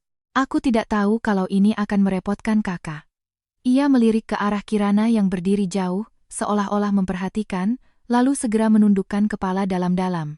Seperti kelinci kecil yang ketakutan. Konsultan senior di sebelahnya tertawa dan menepuk bahu Baskara. "Baskara, aku yang bawa Maya ke sini. Anak ini baru kembali ke Indonesia, tidak punya banyak kenalan. Untuk bisa mapan di Jakarta, kan harus datang ke acara seperti ini untuk kenalan. Kalian anak muda, ngobrol-ngobrol saja soal masa lalu." Komentar yang ambigu dan vulgar ini membuat tatapan orang di sekitarnya semakin tertarik. Baskara dengan natural menimpali, Pak Konsultan bisa saja bercanda. Maya adalah teman lama saya dari universitas dan juga mitra hebat yang sedang mendiskusikan bisnis penting dengan perusahaan kami. Tentu saja kami harus menyambutnya sebagai tamu terhormat. Ayah berbalik ke arah Maya dan dengan sopan menggulurkan lengannya. Suaranya terdengar sangat manis. Maya, jiran sudah datang, jangan di situ saja, ayo ke sini datang ku perkenalkan dengan para tetua. Pipi Maya memerah. Sambil tersenyum malu, ia menggandeng lengan Baskara. Pria jangkung dan tampan bersama wanita anggun dan cantik berdiri berdampingan di bawah cahaya lampu yang gemerlap, pemandangan itu seperti lukisan. Sementara itu, Kirana, istri Baskara, seperti latar belakang yang terlupakan, berdiri sendirian di samping mertuanya, harus menahan tatapan kasihan dan cemoohan dari segala penjuru. Lydia berpikir tindakan putranya terlalu mencolok, tetapi saat melihat Maya bersinar seperti permata, rasa tidak senangnya hilang. Ia malah mendengus dalam hati. Tentu saja, pilihan menantuku 100 kali lebih baik dari perempuan Kirana itu. Pramono Nugraha gemetar karena marah. Ia tidak menyangka putranya akan berani bertindak seenaknya dan mempermalukannya di depan begitu banyak tamu. Saat ia hendak membuka mulut untuk memberi perintah, seseorang dengan lembut menarik lengan bajunya. Itu Kirana. Ia menggelengkan kepala pelan ke arah Pramono. Matanya sangat tenang, bahkan ada sedikit rasa kasihan di dalamnya. Pramono terkejut. Sementara itu, Baskara dengan sengaja menggandeng lengan Maya dan berjalan ke arah mereka. Wajahnya menunjukkan semacam provokasi dan kenekatan. Tatapannya lurus ke arah Kirana. Ayah, ibu. Baskara membuka mulut. Suaranya tidak keras, tetapi cukup jelas untuk didengar oleh orang-orang di sekitarnya. Ini Maya Lestari, teman seangkatan saya di universitas dan juga penghubung kunci untuk bisnis luar negeri yang sedang dinegosiasikan oleh perusahaan kami. Maya, beri salam. Ini orang tuaku. Maya, seolah sudah menunggu, membungkuk hormat. Pak Pramono, senang bertemu dengan Anda. Bu Lydia, selamat malam. Lalu ia berbalik ke arah Kirana. Senyumnya sempurna tanpa celah, tetapi jauh di dalam matanya tersembunyi provokasi dan rasa kasihan. Kak Kirana. Lama tidak bertemu. Kakak cantik sekali malam ini. Kirana menatapnya lekat-lekat, lalu tiba-tiba tertawa pelan. Tawa itu sangat tipis, tetapi cukup untuk membuat jantung Baskara dan Maya terasa dingin seketika. Mbak Maya, suara Kirana memiliki nada yang jernih, tidak tinggi tidak rendah, sangat enak didengar. Benar-benar lama tidak bertemu. Baru saja kembali ke Indonesia, sudah langsung membawa proyek bisnis besar untuk Nusantara Jaya Group, ya. Terima kasih atas kerja kerasnya. Ia berhenti sejenak dan mengalihkan pandangannya ke kalung permata di leher Maya. Lalu, dengan sangat perlahan dan jelas, ia menambahkan. Tapi, apakah untuk negosiasi bisnis perlu hadiah ulang tahun semahal itu? Pak Direktur kami benar-benar murah hati pada mitranya, ya. Satu kalimat itu seperti setetes air yang jatuh ke dalam wajan berisi minyak mendidih. Seketika, suasana menjadi sunyi senyap. Semua orang menyadari ada duri dalam kalimat itu. Ini bukan kecemburuan biasa seorang istri. Ini adalah deklarasi perang yang secara terbuka, merobek-robek keabsahan status mitra bisnis yang diberikan kepada wanita itu, dan perilaku tidak pantas suaminya. Wajah Baskara langsung memerah padam. Kehilangan akal karena marah, ia berteriak, Kirana, omong kosong apa yang kau katakan? Aku dan Maya punya hubungan kerja yang normal, dan kami hanya teman biasa. Hubungan kerja yang normal, Kirana mengulangi dengan dingin. Kehangatan di matanya benar-benar hilang, hanya tersisa ketajaman seperti embun beku. Pak Baskara, apa perlu saya bacakan pasal dalam kode etik direksi perusahaan tentang larangan transaksi keuangan yang tidak wajar dengan pihak terkait dan calon mitra? Atau, apa perlu saya serahkan rincian biaya kegiatan khusus yang Anda ajukan beberapa bulan terakhir ke tim keuangan untuk diaudit ulang? Pupil mata Baskara bergetar hebat. Ia tidak pernah membayangkan Kirana akan membuka-buka aturan internal dan rincian akuntansi di depan begitu banyak orang. Bagaimana wanita itu tahu? Kapan dia melihat sistem internal perusahaan? Maya juga pucat pasi. Ia tidak menyangka Kirana akan begitu nekat dan belak-belakan menusuknya. Lydia dengan panik maju. Dengan amarah yang tertahan, ia membentak Kirana. Kau sudah gila? Di mana kau pikir kau berada? Beraninya kau bicara seperti itu. Kau sengaja mau mempermalukan keluarga kita, ya? Mempermalukan? Kirana berbalik menghadap Lydia. Suaranya anehnya tenang. Ibu, apakah saya yang mempermalukan keluarga dengan menyebutkan aturan perusahaan? Atau apakah putra ibu yang membawa wanita lain di pesta akhir tahun yang diselenggarakan keluarganya, mengabaikan istri sahnya, yang merupakan tindakan memalukan bagi nama baik Nusantara Jaya Group? Kau. Lydia memegangi tengkuknya dan tidak bisa berkata-kata. Bisikan di sekitar semakin menjadi-jadi. Tatapan orang-orang pada Baskara dan Maya kini dipenuhi dengan penghinaan dan kecurigaan yang jelas. Orang-orang yang tadinya memandang Maya dengan baik kini menggelengkan kepala sambil mencibir. Di kalangan konglomerat, yang paling penting adalah martabat dan aturan. Tingkah laku Baskara ini sudah sangat keterlaluan dan merupakan penghinaan terhadap martabat seluruh keluarga dan semua kalangan atas yang hadir di pesta itu. Wajah Pramono Nugraha sekeras besi, dan dadanya naik turun seperti mau meledak. Ia menatap putranya seolah mau memakannya, dan menggeram di antara giginya. Baskara, kemari sekarang juga. Baskara berada dalam dilema. Masalahnya sudah terlalu besar, dan ia sadar Kirana telah memegang kelemahannya. Tetapi jika ia mundur sekarang, habislah sudah. Ia akan kehilangan Maya selamanya, dan harus tunduk di bawah kaki Kirana. Ia mengabaikan tatapan membunuh ayahnya, dan malah semakin erat menggenggam lengan Maya. Dengan punggung tegap, ia menatap lurus ke arah Kirana dan berteriak dengan nekat, "Kirana, jangan pura-pura jadi korban di sini. Aku dan Maya tidak bersalah. Justru kau yang sejak sebulan lalu mencari-cari masalah, perang dingin, mengancam cerai, dan mau menarik investasi. Apa kau sadar kau ini anggota keluarga ini? Apa kau punya sedikit saja rasa hormat padaku sebagai suami? Di hari yang baik ini, kau sengaja mau merusak suasana dan menghancurkan keluarga ini, baru kau puas." Seperti kata pepatah, maling teriak maling. Ia menimpakan semua kesalahan pada Kirana. Maya, pada saat yang tepat, memerah matanya dan menggigit bibir dengan sedih seolah menahan tangis. Sosok wanita malang yang menahan diri tanpa berkata apa-apa itu cukup untuk membuat Kirana semakin terlihat seperti wanita jahat yang kejam dan tidak tahu aturan. Opini publik tampak sedikit goyah. Kesalahan Baskara memang besar, tetapi seorang istri yang mempermalukan suaminya di depan umum seperti ini juga bukan tindakan yang bijaksana, bisik-bisik terdengar. Kirana menatap kedua orang di depannya yang berakting dengan sempurna. Kebencian dan tuduhan terang-terangan Baskara terhadapnya. Tatapan membunuh Lydia yang berharap ia segera lenyap, dan timbang-menimbang tersembunyi dari para tamu di sekitarnya. Tiba-tiba, semua pemandangan itu terasa sangat mengerikan, memuakkan, dan konyol. Pengorbanan, kesabaran, dan pengabdiannya, selama 3 tahun. Imbalannya adalah penghinaan dan tuduhan publik, serta cap sebagai orang berdosa yang telah menghancurkan diriku yang hebat. Baiklah. Kalau begitu, keraguan terakhir yang picik dan konyol yang ingin kusimpan sampai akhir, akan kubuang sepenuhnya. Ia menarik napas dalam-dalam dan saat hendak membuka mulut. Brak! Pintu ukir yang berat di aula pesta terbuka dengan kasar. Yang menerobos masuk adalah Pramono Nugraha, yang baru saja tiba dari kantor pusat Nusantara Jaya Group. Wajahnya sekeras baja, langkahnya seperti petir, dan tatapan tajamnya membidik tepat ke arah putranya yang berada di tengah kerumunan dan Maya yang bergantung di lengannya. Waktu seolah melambat dan berhenti pada saat itu.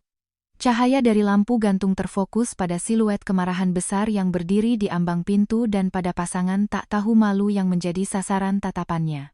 Warna pucat di wajah Baskara surut begitu cepat hingga terlihat dengan mata telanjang. Lengan yang merangkul Maya membeku seperti batu. Senyum manis yang tadi menghiasi wajah Maya, hancur berkeping-keping, digantikan oleh kengerian yang luar biasa. Secara refleks ia mencoba melepaskan lengannya, tetapi Baskara yang kaku justru menggenggamnya erat. Lydia membuka mulut hendak mengatakan sesuatu, tetapi tatapan membunuh suaminya menekannya hingga ia tidak bisa bersuara dan pucat pasi.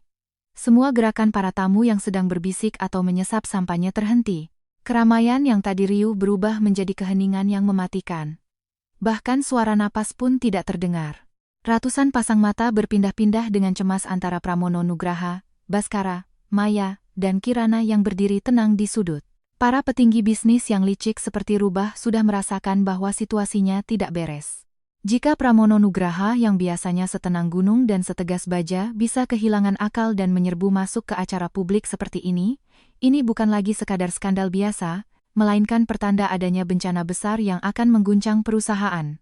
Pramono Nugraha sama sekali tidak melirik ke arah Kirana yang berdiri dalam kegelapan. Seluruh anak panah kemarahannya hanya ditujukan kepada putranya yang bodoh dan wanita sampah di sebelahnya. Ia berjalan menembus kerumunan yang menyingkir seolah membelah laut merah. Suara sepatu kulitnya yang berat dan jelas menghantam lantai marmer. Tap, tap, tap, terasa seperti menghantam jantung Baskara. Akhirnya, ia berhenti 1 meter di depan putranya. Ayah. Baskara berhasil mengeluarkan satu kata dari tenggorokannya yang kering kerontang. Biar saya jelaskan. Plak. Suara tamparan yang mengerikan, seolah mampu menghancurkan segalanya, menggema di aula pesta. Tamparan keras yang penuh tenaga dari Pramono mendarat telak di wajah Baskara yang panik. Akibat tamparan itu, kepala Baskara terteleng ke samping, dan bekas 5 jari yang jelas membengkak merah di pipinya. Telinganya berdengung hebat dan matanya berkunang-kunang. Maya menjerit, menutup mulutnya dengan tangan, dan mundur beberapa langkah. Dengan sepatu hak tingginya, ia nyaris jatuh terjungkal di lantai, pemandangan yang sangat tidak anggun. Keanggunan yang tadi ia pamerkan hilang tak berbekas. Keheningan yang mencekam. Hanya terdengar suara orang menarik napas kaget sesekali. Semua orang terperangah. Ketua Nusantara Jaya Group menampar putra kandungnya di acara yang ia selenggarakan sendiri, di depan semua orang berkuasa dan terkenal di Jakarta. Ini bukan lagi masalah pendidikan keluarga biasa. Ini adalah tindakan menyeret aib dan perpecahan internal keluarga Nugraha yang berlumuran darah dan melemparkannya ke depan semua orang.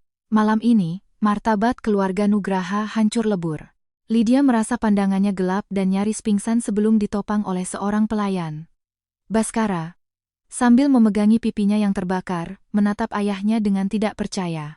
Rasa malu, amarah, ketidakadilan, dan ketakutan yang meresap hingga ke tulang bercampur aduk, membuat seluruh tubuhnya gemetar seperti daun. Ayah, kenapa ayah melakukan ini? Dada Pramono Nugraha naik turun seperti orang gila. Karena amarah yang meluap-luap, suaranya bergetar seperti geraman binatang buas. Anak biadab, kau pikir kau bisa selamat setelah melakukan hal bodoh seperti itu di sini? Istrimu, Kirana, 30 menit yang lalu secara resmi memberitahukan kepada kantor pusat dan semua mitra utama bahwa dia akan menarik seluruh dana investasi pribadinya sebesar 4 triliun rupiah. Semua rekening aset likuid perusahaan sekarang dalam proses pembekuan darurat dan penyelidikan oleh bank. Melihat wajah putranya yang pucat pasi, Pramono berteriak seolah memuntahkan darah. Suaranya yang menggelegar seolah membuat lampu gantung raksasa ikut bergetar. Ditambah lagi, dengan terancamnya pasokan dana, klausul penalti untuk 3 proyek inti kita telah aktif. Para mitra langsung memulai audit, dan besok pagi surat pemeriksaan dari Otoritas Jasa Keuangan OJK akan datang. Sekarang kau puas, hah? Bodoh. Apa ini yang kau inginkan? 4 triliun rupiah. Pembekuan rekening. Bom denda. Audit OJK. Setiap kata bagaikan palu godam raksasa yang menghantam kepala Baskara. Pandangannya berputar dan kesadarannya seolah melayang pergi. Penarikan investasi. Kirana benar-benar menarik uangnya? Itu bukan gertakan sambal. Bukan hanya beberapa ratus miliar, tapi 4 triliun. 4 triliun rupiah diinvestasikan di Nusantara Jaya. Rekening dibekukan dan proyek dihentikan berarti jantung perusahaan berhenti berdetak. Harga saham akan anjlok, bank akan menagih pinjaman. Kerajaan besar keluarga yang dibangun selama puluhan tahun, karena permainan cinta terlarangnya yang picik dan tidak senonoh, kini terseret ke dalam pusaran kehancuran yang tak dapat diperbaiki. Tidak mungkin. Bagaimana wanita itu bisa, beraninya? Ketakutan besar seperti air es menyelimuti seluruh tubuh Baskara. Rasa sakit di pipinya yang panas sudah tidak terasa lagi. Ia memutar kepala, mencari-cari di antara para tamu yang membeku. Dan akhirnya, ia menemukan orang itu, Kirana, yang berdiri di batas kegelapan. Istrinya. Ia masih di sana. Di tangannya, sebuah gelas sampahnya yang isinya sudah dingin. Karena cahaya remang-remang dari belakangnya, siluetnya agak kabur, tetapi kehadirannya terasa sangat jelas dan mengerikan. Tidak ada amarah, tidak ada kesedihan, tidak ada kepuasan. Hanya keheningan sempurna yang tak terduga dasarnya. Ia berdiri di sana seperti penonton yang sama sekali tidak terkait dengan badai besar ini. Bukan penonton. Tiba-tiba Baskara sadar. Ia adalah sang penguasa papan permainan. Ketika semua orang menganggapnya sebagai bidak catur yang bisa dengan mudah dibuang, ia diam-diam menyusun rencana, memasang jebakan, lalu dengan jentikan jari ringan, menghancurkan seluruh kerajaan dengan menjadikannya sebagai jaminan. Di bawah tatapannya, Kirana perlahan meletakkan gelas sampanyenya. Suara tak yang kecil saat dasar gelas bertemu dengan meja marmer. Di aula yang sunyi di mana oksigen terasa menipis karena semua orang menahan napas, Suara itu terdengar sangat tajam dan menusuk gendang telinga. Dan Kirana menghadap Baskara yang menatapnya dengan penuh kengerian, ketakutan, dan keputusasaan, sedikit mengangkat dagunya. Di kedua matanya yang selalu sunyi seperti jurang, akhirnya terpantul dengan jelas cahaya gemerlap dari lampu gantung dan kehancuran tragis Baskara. Sudut bibirnya terangkat sangat perlahan dan tipis, membentuk sebuah lengkungan. Itu bukanlah senyuman, melainkan sebuah vonis yang menandakan bahwa semuanya telah berakhir. Lebih mirip cemoohan seorang pemburu yang memastikan mangsanya telah terperangkap dengan sempurna. Di tengah amarah Pramono Nugraha yang belum reda, di tengah keputusasaan Baskara yang pucat, dan di tengah tatapan ratusan tokoh masyarakat kelas atas, Kirana mengangkat tangannya dan mulai bertepuk tangan perlahan. Tep, tep, tep, tep. Suara tepuk tangan yang lambat dan jelas, tanpa tergesa-gesa. Suara itu memiliki daya tembus yang aneh, bergema di aula pesta yang sunyi. Setiap tepukan seolah menjadi tamparan tak terlihat yang menghantam pipi Baskara, Lydia, dan para oportunis yang tadinya memuji Maya dan menertawakan Kirana. Wajah Baskara menjadi sangat pucat, nyaris membiru. Mendengar tatapan Kirana yang seolah menembus segalanya dan suara tepuk tangan yang lambat, ia merasakan hawa dingin merayap dari ujung kaki hingga ke ubun-ubun. Akhirnya, ia sadar sepenuhnya. Ia telah kalah telak. Ini bukan masalah emosi atau perhitungan. Ia bahkan tidak pernah sekalipun memahami siapa sebenarnya istrinya. Kemampuannya, ketegasannya, dan fakta bahwa ia memegang kekuatan finansial yang luar biasa yang bisa mematikan Nusantara Jaya Group, semua itu ia abaikan dengan kepalanya yang sombong, dan harga yang harus dibayar sangatlah mahal. Lydia, melihat pemandangan itu, langsung pingsan. Terjadi sedikit keributan saat para pelayan menopang tubuhnya yang lemas, tetapi tidak ada yang peduli padanya. Semua mata tertuju pada Kirana. Hingga malam ini, ia dianggap sebagai istri Baskara yang tidak menonjol, seorang wanita dengan sedikit bakat investasi. Tetapi pada saat ini, dengan cara yang paling kejam dan sempurna, ia telah membuktikan nilai keberadaannya, kekuatan penghancurnya, dan balas dendamnya yang berdarah. Pramono Nugraha juga menatap Kirana. Amarah di matanya belum surut, tetapi di baliknya sudah tercampur pertimbangan, penilaian, dan bahkan penyesalan yang mendalam. Seharusnya ia memperlakukan dan menghormati menantunya ini sejak awal. Seharusnya ia tidak membiarkan istri dan putranya yang gila itu mendorong wanita yang menakutkan ini ke tepi jurang. Tepuk tangan Kirana akhirnya berhenti. Ia memutar pandangannya mengelilingi aula, lalu menatap lekat pada Baskara yang memegangi wajahnya dengan tatapan kosong. Ia membuka mulut. Suaranya tidak keras, tetapi terdengar jelas oleh semua orang di aula yang memasang telinga. Baskara. Untuk pertama kalinya di depan umum, ia memanggil nama lengkap suaminya. Sekarang, mari kita bicara tentang kontrak penarikan investasiku dan syarat-syarat perceraian kita. Kemudian, tatapannya menyapu sekilas wajah pucat Maya yang gemetar seperti daun. Oh, dan juga tentang bagaimana kau dan mitra bisnis berhargamu itu akan bertanggung jawab atas kerugian finansial yang sangat besar yang telah kalian timpakan pada perusahaan. Kirana mengeluarkan setumpuk dokumen tebal yang dijilid rapi dari tas tangan kecilnya yang tampak biasa. Alih-alih berjalan ke arah Baskara, ia mendekati meja panjang di dekat dinding yang dihiasi bunga dan sampahnya. Ia menyingkirkan gelas-gelas kaca di atas meja, lalu di bawah tatapan ratusan pasang mata, ia meletakkan dokumen itu di atas permukaan yang licin dengan suara tak. Di sampulnya, tercetak huruf hitam tebal yang jelas, surat kuasa, penarikan kembali dan eksekusi hak investasi Kirana Anindita. Di bawahnya, tertera daftar lampiran, bukti kepemilikan saham, riwayat investasi dan salinan bukti transaksi bank yang dilegalisir, lampiran dokumen. Tepat di sebelahnya, ia meletakkan sebuah perangkat penyimpanan portabel berwarna perak dengan tenang.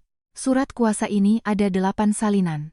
Melalui tim hukum saya, surat ini sudah dikirimkan dan diterima sebagai surat pemberitahuan resmi kepada Dewan Direksi, Komite Audit, Tim Keuangan, Tim Hukum, dan lembaga pengawas keuangan terkait. Suara Kirana terdengar datar dan dingin, seolah sedang membicarakan cuaca hari ini. Dan di dalam perangkat penyimpanan ini, terdapat catatan keuangan rinci dan laporan analisis awal selama 36 bulan terakhir, mengenai bagaimana Bapak Baskara Nugraha menyalahgunakan jabatannya untuk melakukan transaksi dana tidak wajar dengan perusahaan fiktif, menggelembungkan kinerja, dan menggelapkan keuntungan secara tidak sah. Asli dan rantai bukti yang sempurna, sudah disimpan dengan aman oleh tim audit akuntansi khusus saya. Kirana mengangkat pandangannya. Ia menatap bergantian pada Baskara yang pucat pasi hingga arwahnya seolah melayang dan pupil matanya mengecil, dan Pramono Nugraha yang kaku seolah berhenti bernapas. "Pak Pramono dan Pak Direktur," katanya. "Sekarang, mari kita mulai mencocokkan pembukuannya." Benang kewarasan terakhir di kepala Baskara putus seketika. Surat kuasa penarikan investasi, perangkat penyimpanan, catatan penggelapan, perusahaan fiktif. Kirana tidak hanya menarik uangnya, tetapi juga mengumpulkan semua ini. Sejak kapan? Bagaimana caranya? Ketakutan yang luar biasa seperti tangan sedingin es meremas jantungnya. Ia tidak bisa bernapas. Secara refleks ia menatap ayahnya. Wajah Pramono Nugraha telah berubah dari merah padam, sebelum meledak menjadi abu-abu gelap seperti langit sebelum badai. Ia menatap tajam dokumen dan barang bukti di atas meja. Sebagai pemburu berpengalaman yang telah puluhan tahun malang melintang di dunia bisnis, ia tidak mungkin tidak tahu arti dari kedua benda itu. Dokumen penarikan dana adalah pukulan fisik yang akan memutus napas ekonomi perusahaan. Dan perangkat penyimpanan itu adalah pemicu kehancuran yang akan menjerumuskan Baskara, atau bahkan seluruh keluarga Nugraha, ke dalam kubangan hukum dan moral selamanya. Pramono tiba-tiba menoleh dan menatap putranya. Di luar kemarahan, ada kekecewaan yang ekstrem, rasa dingin yang mengerikan, dan sedikit ketakutan yang bahkan ia sendiri tidak mau akui. "Baskara," suara Pramono terdengar rendah dan serak, seperti suara orang menggeram. "Apa yang dikatakannya itu benar?" "Tidak. Dia memfitnah saya." Baskara melompat seperti tikus yang ekornya terinjak, menunjuk-unjuk Kirana. Karena ketakutan dan kemarahan yang luar biasa, suaranya menjadi melengking. "Kirana, kau memalsukan bukti untuk memfitnahku agar bisa mendapatkan lebih banyak harta saat bercerai. Kau perempuan ular berbisa." "Memfitnah?" Kirana hanya mengangkat alisnya sedikit. Seolah Baskara yang melompat-lompat tidak ada dalam pandangannya. Ia mengalihkan pandangannya ke arah para direktur independen Nusantara Jaya Group dan para sesepuh bisnis yang memiliki hubungan dekat dengan keluarga, yang berdiri dengan wajah kaku di antara kerumunan. "Bapak-bapak direktur, para sesepuh," suara Kirana terdengar sopan, tetapi mengandung ancaman yang tak terbantahkan. "Data di dalam ini sudah diverifikasi silang tahap pertama oleh tim audit khusus saya. Ditemukan adanya kejanggalan dan pemalsuan yang jelas dalam aliran dana, kontrak, dan faktur pajak. Jumlah yang diduga digelapkan dan disalahgunakan mencapai lebih dari 150 miliar rupiah. Semua riwayat transaksi bank terkait, salinan elektronik kontrak, dan catatan kirim terima email sudah saya simpan dalam 2 salinan. Jika para sesepuh dan dewan direksi menginginkan, tim saya bersedia menyerahkan data bukti yang lengkap secara resmi kepada Komite Audit Nusantara Jaya Group, atau langsung menyerahkannya ke Otoritas Jasa Keuangan, OJK, dan Kejaksaan untuk menuntut penyelidikan kebenaran yang menyeluruh. 150 miliar rupiah. Bom raksasa lainnya meledak. Wajah para direktur dan sesepuh menjadi pucat seperti kertas. Jika apa yang dikatakan Kirana benar, ini bukan lagi sekadar pertengkaran keluarga atau suami istri. Ini adalah tindak pidana penggelapan dan penyalahgunaan wewenang yang merugikan perusahaan secara besar-besaran, yang diatur dalam Undang-Undang Tindak Pidana Korupsi. Jika tuduhan itu terbukti, Baskara bukan hanya kehilangan posisi pewaris, tetapi juga akan langsung masuk penjara. Dan kredibilitas serta harga saham perusahaan akan menjadi tak berharga. Kirana, diam. Baskara yang benar-benar kehilangan akal, menerjang seperti binatang buas untuk merebut dokumen di atas meja. Namun, seorang pria muda berjas hitam yang sejak tadi berdiri diam seperti bayangan di belakang Kirana, melesat maju menghalanginya. Pria itu adalah anggota tim pengacara Ratna, yang malam itu menyamar sebagai asisten pribadi Kirana. Terlempar ke belakang, setelah dihalangi oleh pria tegap itu, Baskara berteriak dengan marah, "Kalian semua berkomplot. Kalian sengaja menjebakku, ayah, jangan percaya perkataan wanita itu. Wanita gila itu sudah sejak lama berencana untuk menelan seluruh perusahaan kita. Baskara, tutup mulut busukmu itu." Bentakan Pramono Nugraha menyambar seperti guntur. Suaranya mengandung kelelahan yang mendalam dan keputusasaan yang pekat. Ia merasakan perbedaan yang menyakitkan antara putranya yang bodoh yang hanya sibuk menghindar dari tanggung jawab seperti orang gila, dan Kirana yang dengan ketenangan setajam pisau hanya menusuk tepat di titik vital. Pramono berjalan terhuyung-huyung ke depan meja. Tanpa menyentuh barang bukti, ia mengambil surat kuasa penarikan investasi dan membacanya dengan cepat. Semakin banyak halaman yang ia balik, semakin pucat wajahnya seperti mayat, dan jari-jarinya bergetar halus. Klausul dalam kontrak itu sangat rinci dan sempurna, membuat orang bergidik. Ini bukan dokumen yang ditulis tergesa-gesa. Rincian investasi senilai total 4,6 triliun rupiah dalam 17 transaksi yang dilakukan Kirana melalui dirinya sendiri dan perusahaan nomine saat menikah dengan keluarga 3 tahun lalu, tercantum hingga satuan rupiah. Bukti transfer bank untuk semua bentuk investasi seperti pembelian saham, obligasi konversi, dan pinjaman pemegang saham, beserta risalah RUPS dan nomor pendaftaran perubahan kepemilikan saham, semuanya dilampirkan dengan indeks yang sempurna. Yang lebih mengerikan adalah syarat yang diajukan oleh Kirana sebagai pemegang saham preferen khusus. Jika pengendali perusahaan atau keluarga pemilik melakukan pelanggaran moral atau hukum yang signifikan yang menyebabkan kerugian finansial atau kredit bagi perusahaan, pihak Kirana berhak menuntut pelunasan dan penarikan kembali seluruh saham dan obligasi secara paksa. Pembayaran penuh, termasuk pokok dan bunga yang sangat besar, harus dilakukan secara tunai dalam waktu 10 hari kerja setelah pemberitahuan resmi. Jika gagal, akan dikenakan denda yang sangat besar, dan pihak Kirana berhak untuk mengeksekusi aset jaminan utama. Dan waktu Kirana mengirimkan surat pemberitahuan resmi adalah tepat pukul 16.00 sore ini. Pandangan Pramono Nugraha berputar. Ia tahu betul kekuatan kontrak ini. 3 tahun lalu, saat Kirana menyuntikkan dana besar dan ia sangat membutuhkannya, ia sendiri yang mengangguk setuju dan menandatangani klausul itu. Saat itu, ia menganggapnya hanya sebagai jaring pengaman karena Kirana adalah bagian dari keluarga. Ia tidak pernah bermimpi dokumen itu akan kembali sebagai pisau yang menusuk jantung perusahaan. Ditambah lagi, di belakang dokumen itu terlampir salinan surat pemberitahuan risiko penarikan dana yang dikirimkan kepada bank-bank utama dan mitra-mitra besar. Ini menjelaskan mengapa bank-bank begitu cepat membekukan rekening. Ia telah memblokir semua jalan keluar perusahaan untuk menghindar dari pembayaran secara legal dan sempurna. Dengan kas likuid perusahaan saat ini, mustahil untuk mengeluarkan 4 triliun rupiah dalam 10 hari. Jika terjadi gagal bayar, bukan hanya denda yang luar biasa besar, Kirana juga akan menyita dan melelang aset-aset inti. Maka, Nusantara Jaya akan hancur berkeping-keping. Bahkan bagi seorang ketua yang sudah makan asam garam, tekanan mengerikan ini membuatnya pusing. Ia harus berpegangan pada sudut meja untuk bisa tetap berdiri. Pramono perlahan mengangkat kepalanya dan menatap Kirana. Tatapannya penuh dengan keputusasaan. Kirana, apa kau harus mendorong kami sampai ke tepi jurang seperti ini? Nusantara Jaya juga tidak pernah berbuat jahat padamu. Baskara memang sempat gila dan berbuat salah, tapi bukankah kalian masih terikat pernikahan? Tidak bisakah kita menyelesaikannya secara diam-diam? Apa kau harus membongkarnya di depan umum seperti ini, agar semua hancur dan menjadi bahan tertawaan orang lain, baru kau puas? Suara sang ketua kini terdengar memohon. Suasana hening senyap. Semua orang menahan napas, hanya menatap bibir Kirana. Kirana merasakan sedikit getaran di hatinya saat melihat ayah mertuanya yang seolah menua dalam sekejap.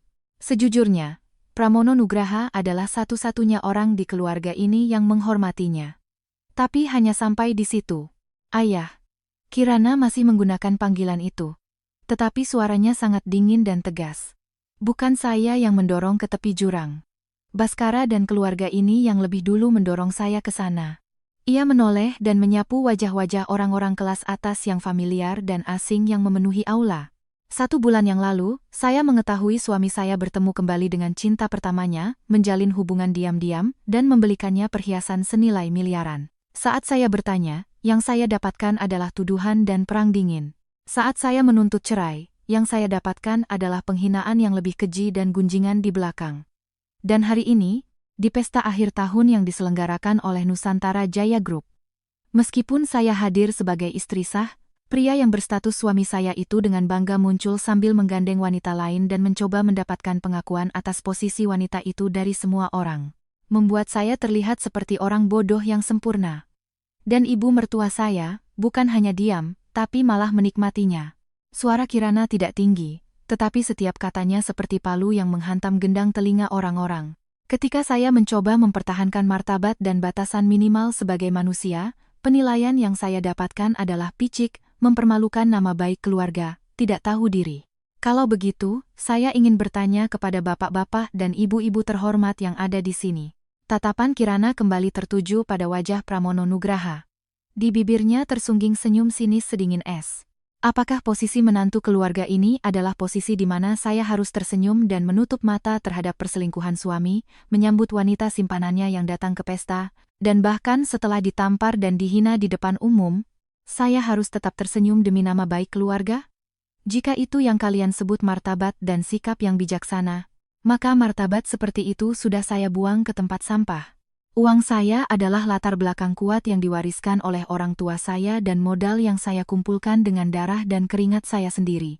Itu bukan uang untuk mengisi lubang tanpa dasar, dan terlebih lagi bukan uang untuk membersihkan kekacauan suami yang berselingkuh dan cinta pertamanya. Semua orang terdiam membisu. Sebelum datang ke sini hari ini, saya jelas-jelas sudah memberikan kesempatan kepada keluarga Nugraha, dan juga sudah memperingatkan Baskara. Saya sudah memperingatkan dengan jelas untuk tidak membawa orang yang tidak seharusnya dibawa. Tetapi yang merobek-robek etika dan martabat terakhir adalah kalian sendiri. Jadi, Kirana mengangkat dagunya. Matanya berkilat setajam pisau. Tidak ada lagi kompromi. Yang tersisa hanyalah eksekusi. Sesuai dengan isi kontrak, perusahaan dan pemilik sesungguhnya, Baskara, harus membayar tunai seluruh investasi saya sebesar 4 triliun rupiah ditambah denda dan bunga yang ditetapkan, menjadi total 4,6 triliun rupiah, dalam waktu 10 hari kerja. Jika melewati batas waktu 1 hari pun, saya akan segera mengajukan permohonan sita jaminan, dan memulai proses lelang aset jaminan. Kirana menatap dingin pada Baskara dan Maya yang pucat pasi dan gemetar di lantai. Dan isi dari perangkat itu adalah masalah internal dan tindak pidana pribadi Baskara. Bagaimana menanganinya, itu terserah Pak Pramono dan Dewan Direksi. Tentu saja, jika pada akhirnya diperlukan campur tangan pihak penegak hukum, saya dengan sangat senang hati akan memberikan semua bukti dan bekerja sama dalam penyelidikan dalam batas yang diizinkan oleh hukum. Syarat saya sangat sederhana. Pertama, perceraian segera dan pembagian harta sesuai hukum. Kedua, pelunasan penuh investasi saya pada tanggal yang ditentukan. Sejak saat itu, saya dan keluarga Nugraha tidak ada hubungan apa-apa lagi. Setelah selesai berbicara, Kirana tidak lagi menatap siapapun. Ia memberi isyarat ringan kepada staf dari tim pengacara Ratna yang mengenakan jas hitam. Staf itu segera mendekat dan dengan hati-hati menyimpan tumpukan dokumen dan perangkat penyimpanan di atas meja ke dalam tas kerja. Kirana dengan anggun mengangkat ujung gaunnya dan berbalik untuk meninggalkan aula pesta yang menyesakkan itu. Kirana. Dari belakangnya, terdengar jeritan putus asa dan serak Baskara, seperti raungan binatang buas. Jangan pergi. Katakan yang sebenarnya. Bukti itu semua palsu, kan? Katakan kalau kau memalsukannya.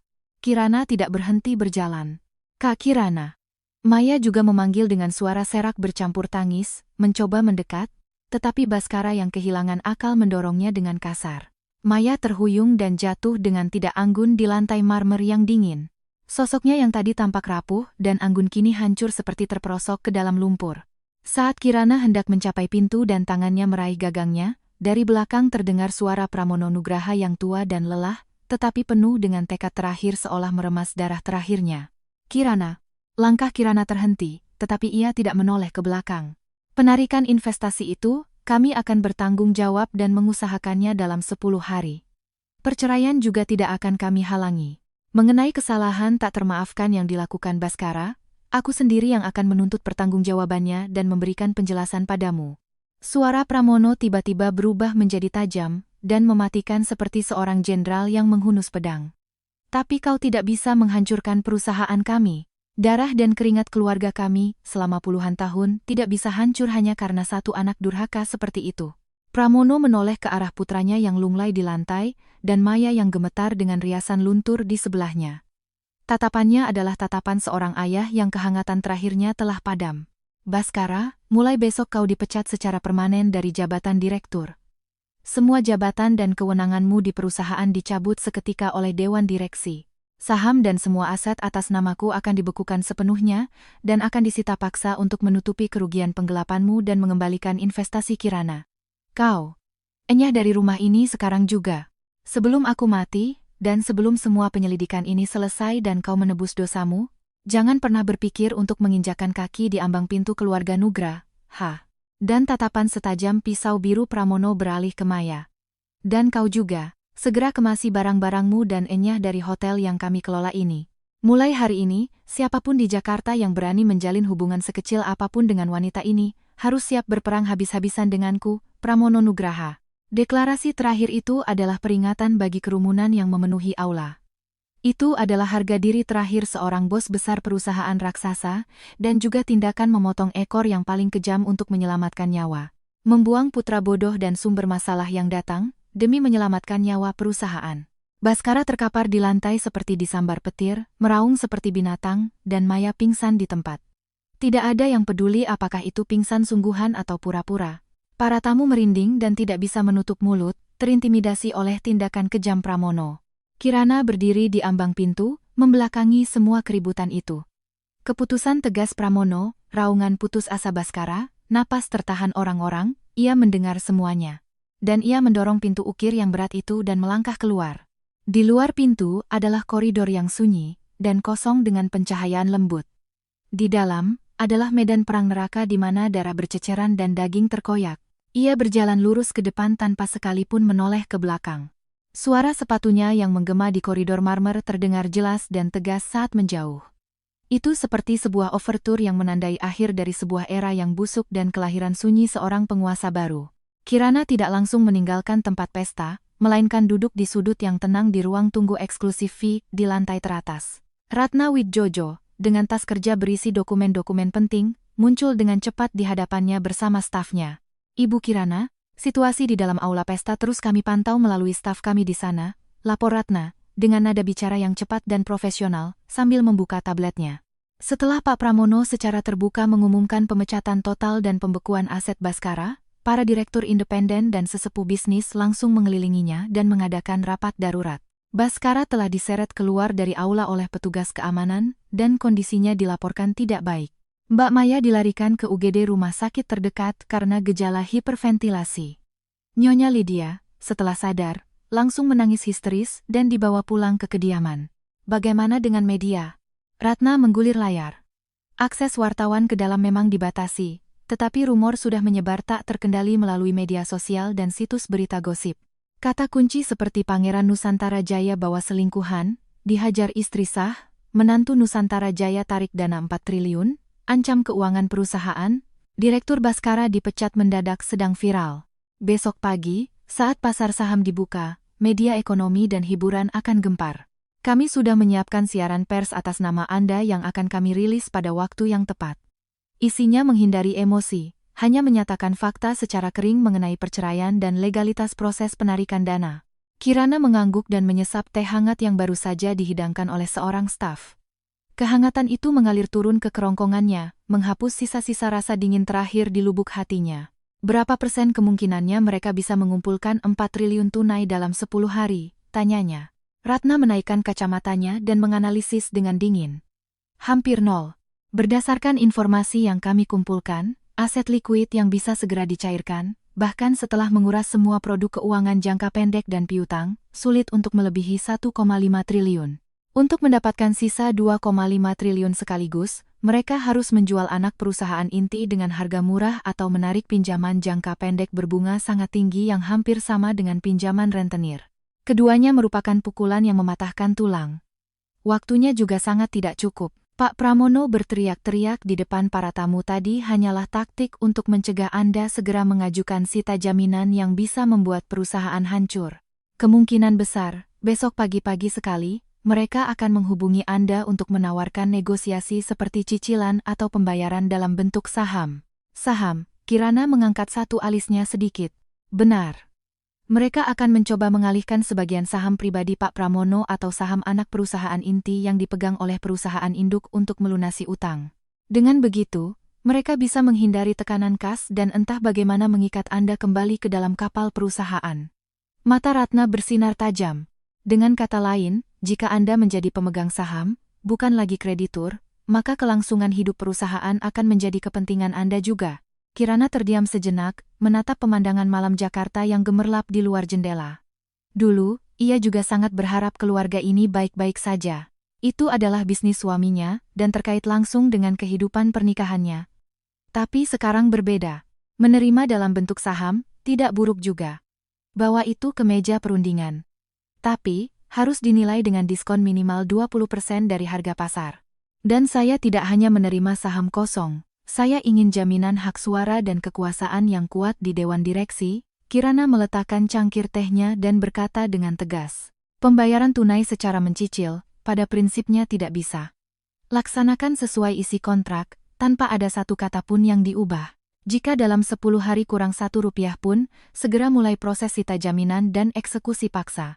Sampaikan pada Pak Pramono, saya tidak mengajukan permohonan sita aset hari ini sudah merupakan bentuk kesabaran saya demi mengingat masa lalu. Jangan coba-coba menguji kesabaran saya. Saya mengerti, catat Ratna dengan cepat. Lalu, bagaimana dengan bukti penggelapan dan penyalahgunaan wewenang Baskara? Apakah kita serahkan ke komite audit internal? Jangan kita yang meledakkannya. Biarkan mereka yang mengurusnya secara internal, kata Kirana dengan tenang. Apakah mereka akan menutupinya dan membusuk bersama, atau membersihkannya? Itu tergantung pilihan Pak Pramono. Tapi, peringatkan dengan jelas. Jika hasil penyelidikan internal mereka tidak sesuai dengan akal sehat saya, atau jika ada tanda-tanda mereka mencoba melindungi putranya, maka semua data itu akan saya sebarkan ke berita utama jam 9 pagi besok. Baik, Bu, Ratna mengangguk dan menambahkan. Oh, dan sesuai instruksi Anda, kami telah melacak pergerakan Mbak Maya setelah kembali ke Indonesia. Terkonfirmasi bahwa ia secara diam-diam telah melakukan kontak dengan beberapa perusahaan pesaing. Bukan rahasia inti yang mematikan, tetapi sepertinya ia mencoba membocorkan informasi tender atau informasi sensitif proyek pengembangan untuk mendapatkan imbalan atau sebagai batu loncatan untuk masuk ke Nusantara Jaya. Buktinya semua sudah kami amankan. Senyum dingin tersungging di bibir Kirana. Sudah kuduga. Maya tidak mungkin kembali hanya karena cinta. Dia datang untuk menghisap habis modal dan kekuasaan yang dimiliki Baskara dan keluarga ini. Simpan data itu baik-baik dan keluarkan pada saat yang tepat.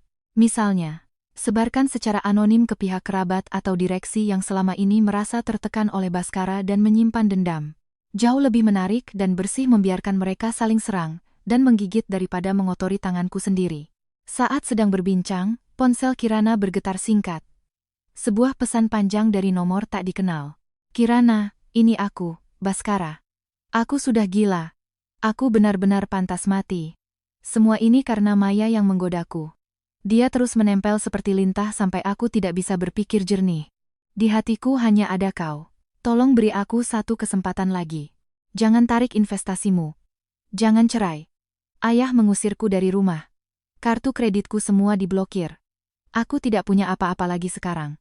Demi 3 tahun pernikahan kita, tolong selamatkan aku. Kalau kau memaafkanku, aku akan langsung membuang Maya ke tempat sampah. Aku akan hidup bersujud padamu selamanya. Tolong. Sebuah tulisan yang menyedihkan, tanpa alur, dan penuh dengan ketakutan dan penyesalan. Kirana membacanya tanpa perubahan ekspresi. Terbayang dengan jelas bagaimana Baskara sekarang bersembunyi di sudut gelap, mengetik dengan gemetar. Ini bukan pertobatan. Ini hanyalah ketakutan yang ekstrem karena kehilangan uang, kekuasaan, dan status gemerlap sebagai pewaris konglomerat. Ia menggerakkan jarinya dan memblokir nomor itu tanpa membalas satu kata pun. Lalu ia menelepon nomor lain. Pak Budi, ini saya. Tolong segera ke kediaman Nugraha, ambil semua barang pribadi saya yang tersisa di kamar saya, jangan ada yang ketinggalan, dan kirimkan semua ke apartemen baru saya di Sudirman. Oh, dan di laci paling bawah meja nakas, ada sebuah kotak kayu cendana yang dikunci dengan kata sandi. Kata sandinya tanggal lahir ibu saya. Di dalamnya ada dokumen-dokumen lama dan perhiasan peninggalan ibu, jadi tolong Bapak Budi sendiri yang ambil dan langsung kirimkan ke brankas kantor Mbak Ratna. Baik, Bu. Segera saya laksanakan, terdengar suara pria parubaya yang berat dan dapat diandalkan dari seberang telepon. Pak Budi adalah sopir yang telah lama bekerja untuk keluarga Kirana, orang kepercayaan yang telah mengawasinya sejak kecil. Setelah menutup telepon, Kirana menghela napas panjang. Saatnya untuk memotong sepenuhnya semua ikatan kotor dengan keluarga Nugraha, baik secara fisik maupun mental. Ibu Kirana, Ratna bertanya sambil menutup tabletnya. Apakah Anda berencana untuk istirahat sejenak? Kirana menggelengkan kepala. Cahaya yang jernih dan tajam kembali ke matanya. Tidak. Justru sekarang adalah awalnya. Aku sudah melempar batu ke danau besar dan membuat airnya keruh. Sekarang, saatnya memancing ikan di tengah kekacauan ini. Perusahaan-perusahaan subkontraktor potensial yang pernah saya minta untuk diselidiki dan hak atas proyek material baru baterai generasi kedua yang kemungkinan akan mereka lepaskan karena kesulitan dana, mulai besok, mulailah kontak akuisisi secara serius. Harga beli boleh sedikit di atas pasar, tetapi harus bergerak secepat dan serahasia mungkin. Kekaguman yang mendalam terpancar di mata Ratna. Dengan uang tunai 4 triliun yang akan ditarik dan nilai saham baru yang akan didapat, itu lebih dari cukup untuk membangun ekosistem investasi baru yang besar milik Anda sendiri. Setelah lepas dari bayang-bayang mereka, dunia Anda akan menjadi jauh lebih luas. Kirana hanya tersenyum tipis sebagai jawaban. Luas atau tidaknya dunia tidaklah penting. Yang penting adalah, mulai sekarang, kemudi hidupnya akan selamanya ia genggam sendiri. Ia bangkit dari kursi dan berjalan ke depan jendela kaca besar di ruang tunggu. Di bawahnya, terbentang kota yang tak pernah tidur. Dulu, ia percaya pernikahan adalah tempat berlindung dan pelabuhan yang sempurna. Tapi sekarang ia sadar, satu-satunya yang bisa dipercaya di dunia ini adalah dirinya sendiri. Cinta bisa berubah, janji bisa menjadi sampah. Hanya kebijaksanaan di kepalanya, modal di tangannya, dan akal sehat dingin yang tak pernah goyah, yang menjadi satu-satunya senjata untuk melindunginya di dunia yang seperti neraka ini. Pesta malam ini hanyalah permulaan. Sebuah upacara pembukaan yang berdarah, kejam, tetapi mutlak diperlukan bagi seorang wanita bernama Kirana untuk merebut kembali dan merancang ulang seluruh hidupnya. Ponselnya berdering lagi. Kali ini bukan pesan teks, dan bukan nomor yang diblokir. Di layar muncul nama penelepon, Pramono Nugraha. Kirana menatap nama itu lekat-lekat. Ia tidak mengangkatnya sampai dering ke-7 atau ke-8, lalu panggilan itu berhenti. Tak lama kemudian, sebuah pesan singkat masuk. Kirana, ini Ayah. Ayah ingin bicara dengan tenang mengenai cara pembayaran investasi dan masalah Baskara.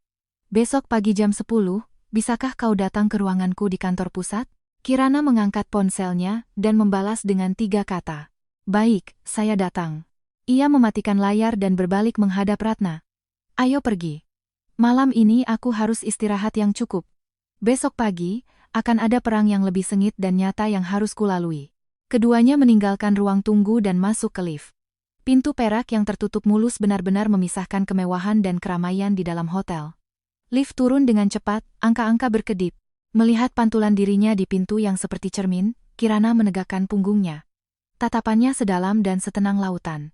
Ia tahu, saat matahari terbit besok pagi, peta kekuasaan bisnis di jantung Jakarta akan berubah total, dan orang-orang tidak akan lagi mengenalnya sebagai istri Baskara, melainkan sebagai Kirana itu sendiri, seorang predator modal yang menakutkan yang dengan satu jentikan jari, bisa mengendalikan 4 triliun rupiah dan membuat sebuah keluarga konglomerat bertekuk lutut. Keesokan harinya, pukul 09.050 pagi, Kirana tiba tepat waktu di lobi lantai 1 gedung kantor pusat Nusantara Jaya Group di kawasan SCBD. Mengenakan setelan kerja berwarna krem yang pas di badan, dan rambut yang diikat rapi, penampilannya terlihat dingin dan cerdas. Riasannya ringan dengan lipstik yang rapi, dan di tangannya ia membawa tas kerja sederhana berisi dokumen penting dan tablet. Ratna Widjojo berjalan setengah langkah di belakangnya, seolah mengawal. Di depan gedung, para wartawan dari media ekonomi yang sudah mencium berita telah berkumpul. Saat Kirana muncul, mereka mengerumuninya seperti lebah, tetapi para petugas keamanan yang sudah disiapkan oleh perusahaan dan Ratna membentuk benteng yang kokoh di depannya. Ibu Kirana, apakah benar pernyataan penarikan dana 4 triliun semalam? Bagaimana pendapat Anda tentang prediksi bahwa ini akan menjadi pukulan fatal bagi keuangan perusahaan? Apakah proses perceraian dengan mantan Direktur Baskara Nugraha sudah dimulai?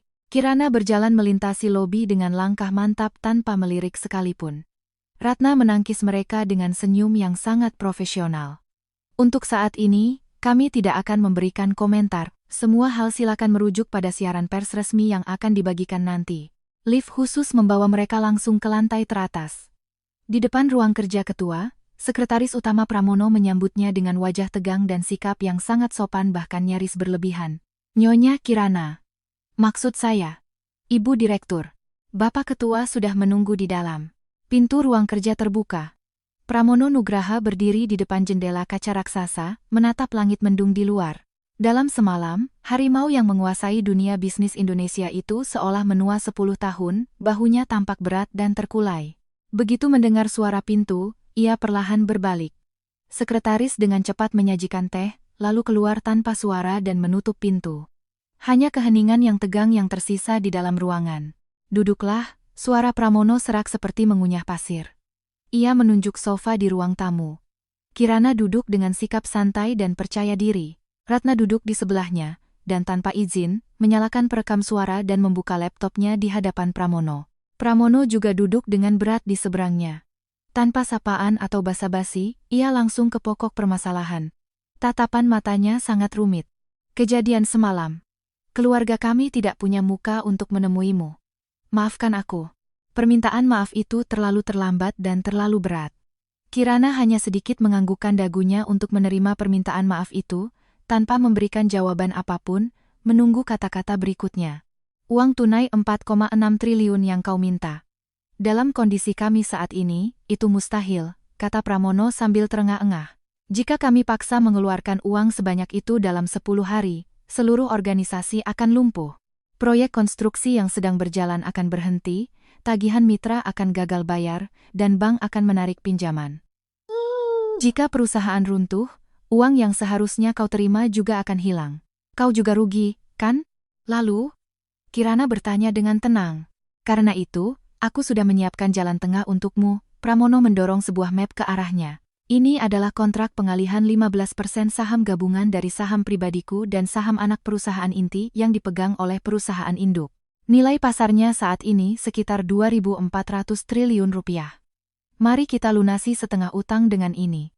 Sisa 2.200 triliun rupiah akan dibayarkan secara mencicil 3 kali selama 6 bulan. Bunganya akan kami berikan 20% di atas suku bunga pinjaman bank. Pramono berhenti sejenak, menatap mata Kirana lekat-lekat. Dan aku ingin kau bergabung secara resmi di Dewan Direksi dan mengambil posisi sebagai direktur non-eksekutif. Kau punya pandangan dan kemampuan yang luar biasa. Kami membutuhkan darah muda yang dingin sepertimu.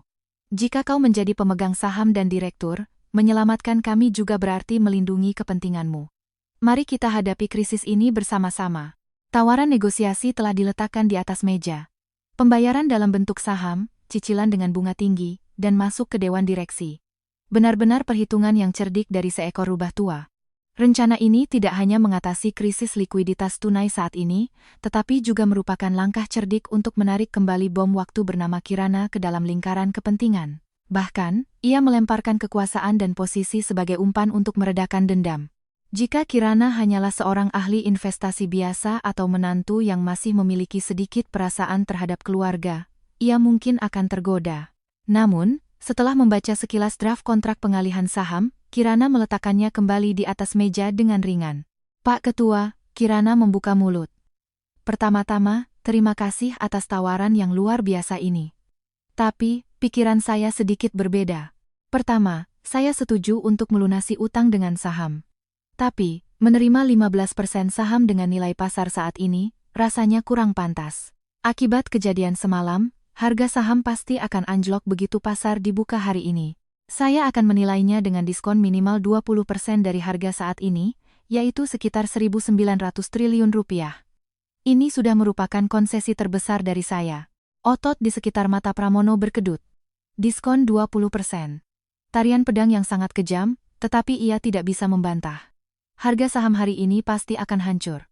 Kedua, sisa pembayaran 2.700 triliun rupiah dicicil 3 kali selama 6 bulan. Waktunya terlalu lama. Modal saya juga punya biaya peluang. 3 bulan. Lunasi dalam 2 kali pembayaran. Suku bunga tahunan diterapkan sebesar 15%. Ini adalah batas akhir saya. 3 bulan dengan bunga 15% syarat yang mendekati suku bunga maksimum yang diizinkan secara hukum. Wajah Pramono menjadi semakin gelap. Ketiga, Kirana melanjutkan seolah tidak peduli dengan wajah Pramono yang memburuk, masuk ke Dewan Direksi, bagus. Tapi saya tidak butuh posisi direktur non-eksekutif yang hanya sekadar nama. Saya ingin posisi yang memiliki kekuasaan nyata, posisi ketua Komite Investasi Strategis dan posisi penasihat khusus dengan hak veto di Dewan Direksi. Selain itu, saya akan menempatkan tim keuangan dan hukum pribadi saya di kantor pusat. Mereka akan mengawasi proses pembayaran sisa utang, dan bergabung dengan tim audit internal untuk menyelidiki semua masalah penggelapan dan penyalahgunaan wewenang yang dilakukan oleh Baskara. Syarat terakhir adalah pukulan mematikan yang sebenarnya. Menempatkan timnya sendiri berarti memasang kamera pengintai di jantung Nusantara Jaya Group dan memegang leher mereka. Ditambah lagi, menyelidiki sendiri pelanggaran Baskara adalah deklarasi bahwa ia memegang alasan untuk memutus napas mereka kapanpun ia mau. Kepalan tangan Pramono gemetar. Ia menatap Kirana dengan napas tertahan. Sepanjang hidupnya di dunia bisnis, ia telah melihat berbagai macam manusia, tetapi ia belum pernah bertemu wanita yang begitu kejam dan sempurna dalam mencekiknya. Semua syaratnya menusuk tumit Achilles perusahaan, namun anehnya berada di batas toleransi hukum dan komersial. Menolak berarti perusahaan akan langsung bangkrut, menerima berarti menyerahkan hati dan empedu dan menyambut wanita seperti harimau ini ke dalam rumah. Keheningan yang panjang menyelimuti ruangan. Udara di ruang kerja itu terasa seperti membeku. Akhirnya, Pramono menghela napas panjang dan berat. Bersamaan dengan helaan napas itu, bahunya yang tadinya tegap runtuh sepenuhnya. Baiklah, katanya. Sebuah kata yang dikeluarkan setelah menguras seluruh tenaganya. Saham akan dihitung dengan diskon 20% senilai 1.900 triliun. Sisa pembayaran, 2 kali dalam 3 bulan dengan bunga 100%. Posisi ketua komite investasi strategis juga kuberikan. Timmu juga boleh ditempatkan. Tapi, dengan syarat jumlahnya, tidak lebih dari 5 orang dan semuanya menandatangani perjanjian kerahasiaan tingkat tertinggi. Dan soal Baskara, suara Pramono terdengar penuh penderitaan. Biarkan komite audit dan timmu melakukan penyelidikan bersama. Sesuai dengan hasilnya, jumlah yang digelapkan akan disita dari aset pribadi Baskara, dan jika ada masalah hukum, biarkan dia dihukum sesuai aturan. Perusahaan tidak akan ikut campur untuk menutupi. Ini adalah deklarasi penyerahan diri yang sempurna, menerima hampir semua syarat Kirana. Demi menyelamatkan nyawa perusahaan, ia rela memotong sebagian daging putra dan dirinya sendiri. Saya setuju. Kirana memberi isyarat kepada Ratna. Ratna mengeluarkan dari tas kerjanya draft perjanjian restrukturisasi utang, penarikan investasi dan pengalihan saham serta surat penunjukan ketua komite investasi strategis yang isinya telah disesuaikan dengan sempurna dengan kesepakatan barusan. Seolah sudah diperhitungkan dengan sempurna bahwa Pramono akan bertindak seperti ini. Pak Ketua, ini draftnya. Setelah ditinjau oleh tim hukum Anda, silakan ditandatangani secara resmi hari ini. Pramono, dengan tangan gemetar, menerima tumpukan dokumen tebal itu, dan mulai membacanya lembar demi lembar dengan kacamata bacanya. Kirana tidak terburu-buru, dengan santai menikmati tehnya. Ia tidak merasakan sedikit pun simpati pada Pramono yang mungkin sedang merasakan sakit hati yang luar biasa. Yang lemah dimangsa, itulah hukum rimba kapitalisme yang kejam. Setelah beberapa lama, Pramono melepas kacamatanya dan memijat keningnya. Tidak ada masalah dengan klausulnya. Akan saya minta tim hukum untuk menyesuaikan detailnya lalu saya tanda tangani. Ia menatap Kirana dengan tatapan rumit. Kirana, terakhir, aku hanya ingin bertanya satu hal. Jika Baskara tidak melakukan hal gila seperti itu, jika keluarga kami tidak mendorongmu seperti itu, apakah kita tidak akan duduk berhadapan seperti ini? Kirana meletakkan cangkir tehnya dan balas menatapnya lurus, tanpa menghindar. Pak Ketua, di dunia ini tidak ada jika. Semuanya adalah jalan yang dipilih oleh Baskara sendiri, dan hasil dari pembiaran keluarga Nugraha. Saya hanya memilih untuk tidak lagi bersabar dan berkorban. Suaranya tidak mengandung emosi apapun, hanya ketegasan yang dingin dan menakutkan. Hasil hari ini mungkin bukan yang terbaik, tapi jelas kita telah menghindari yang terburuk.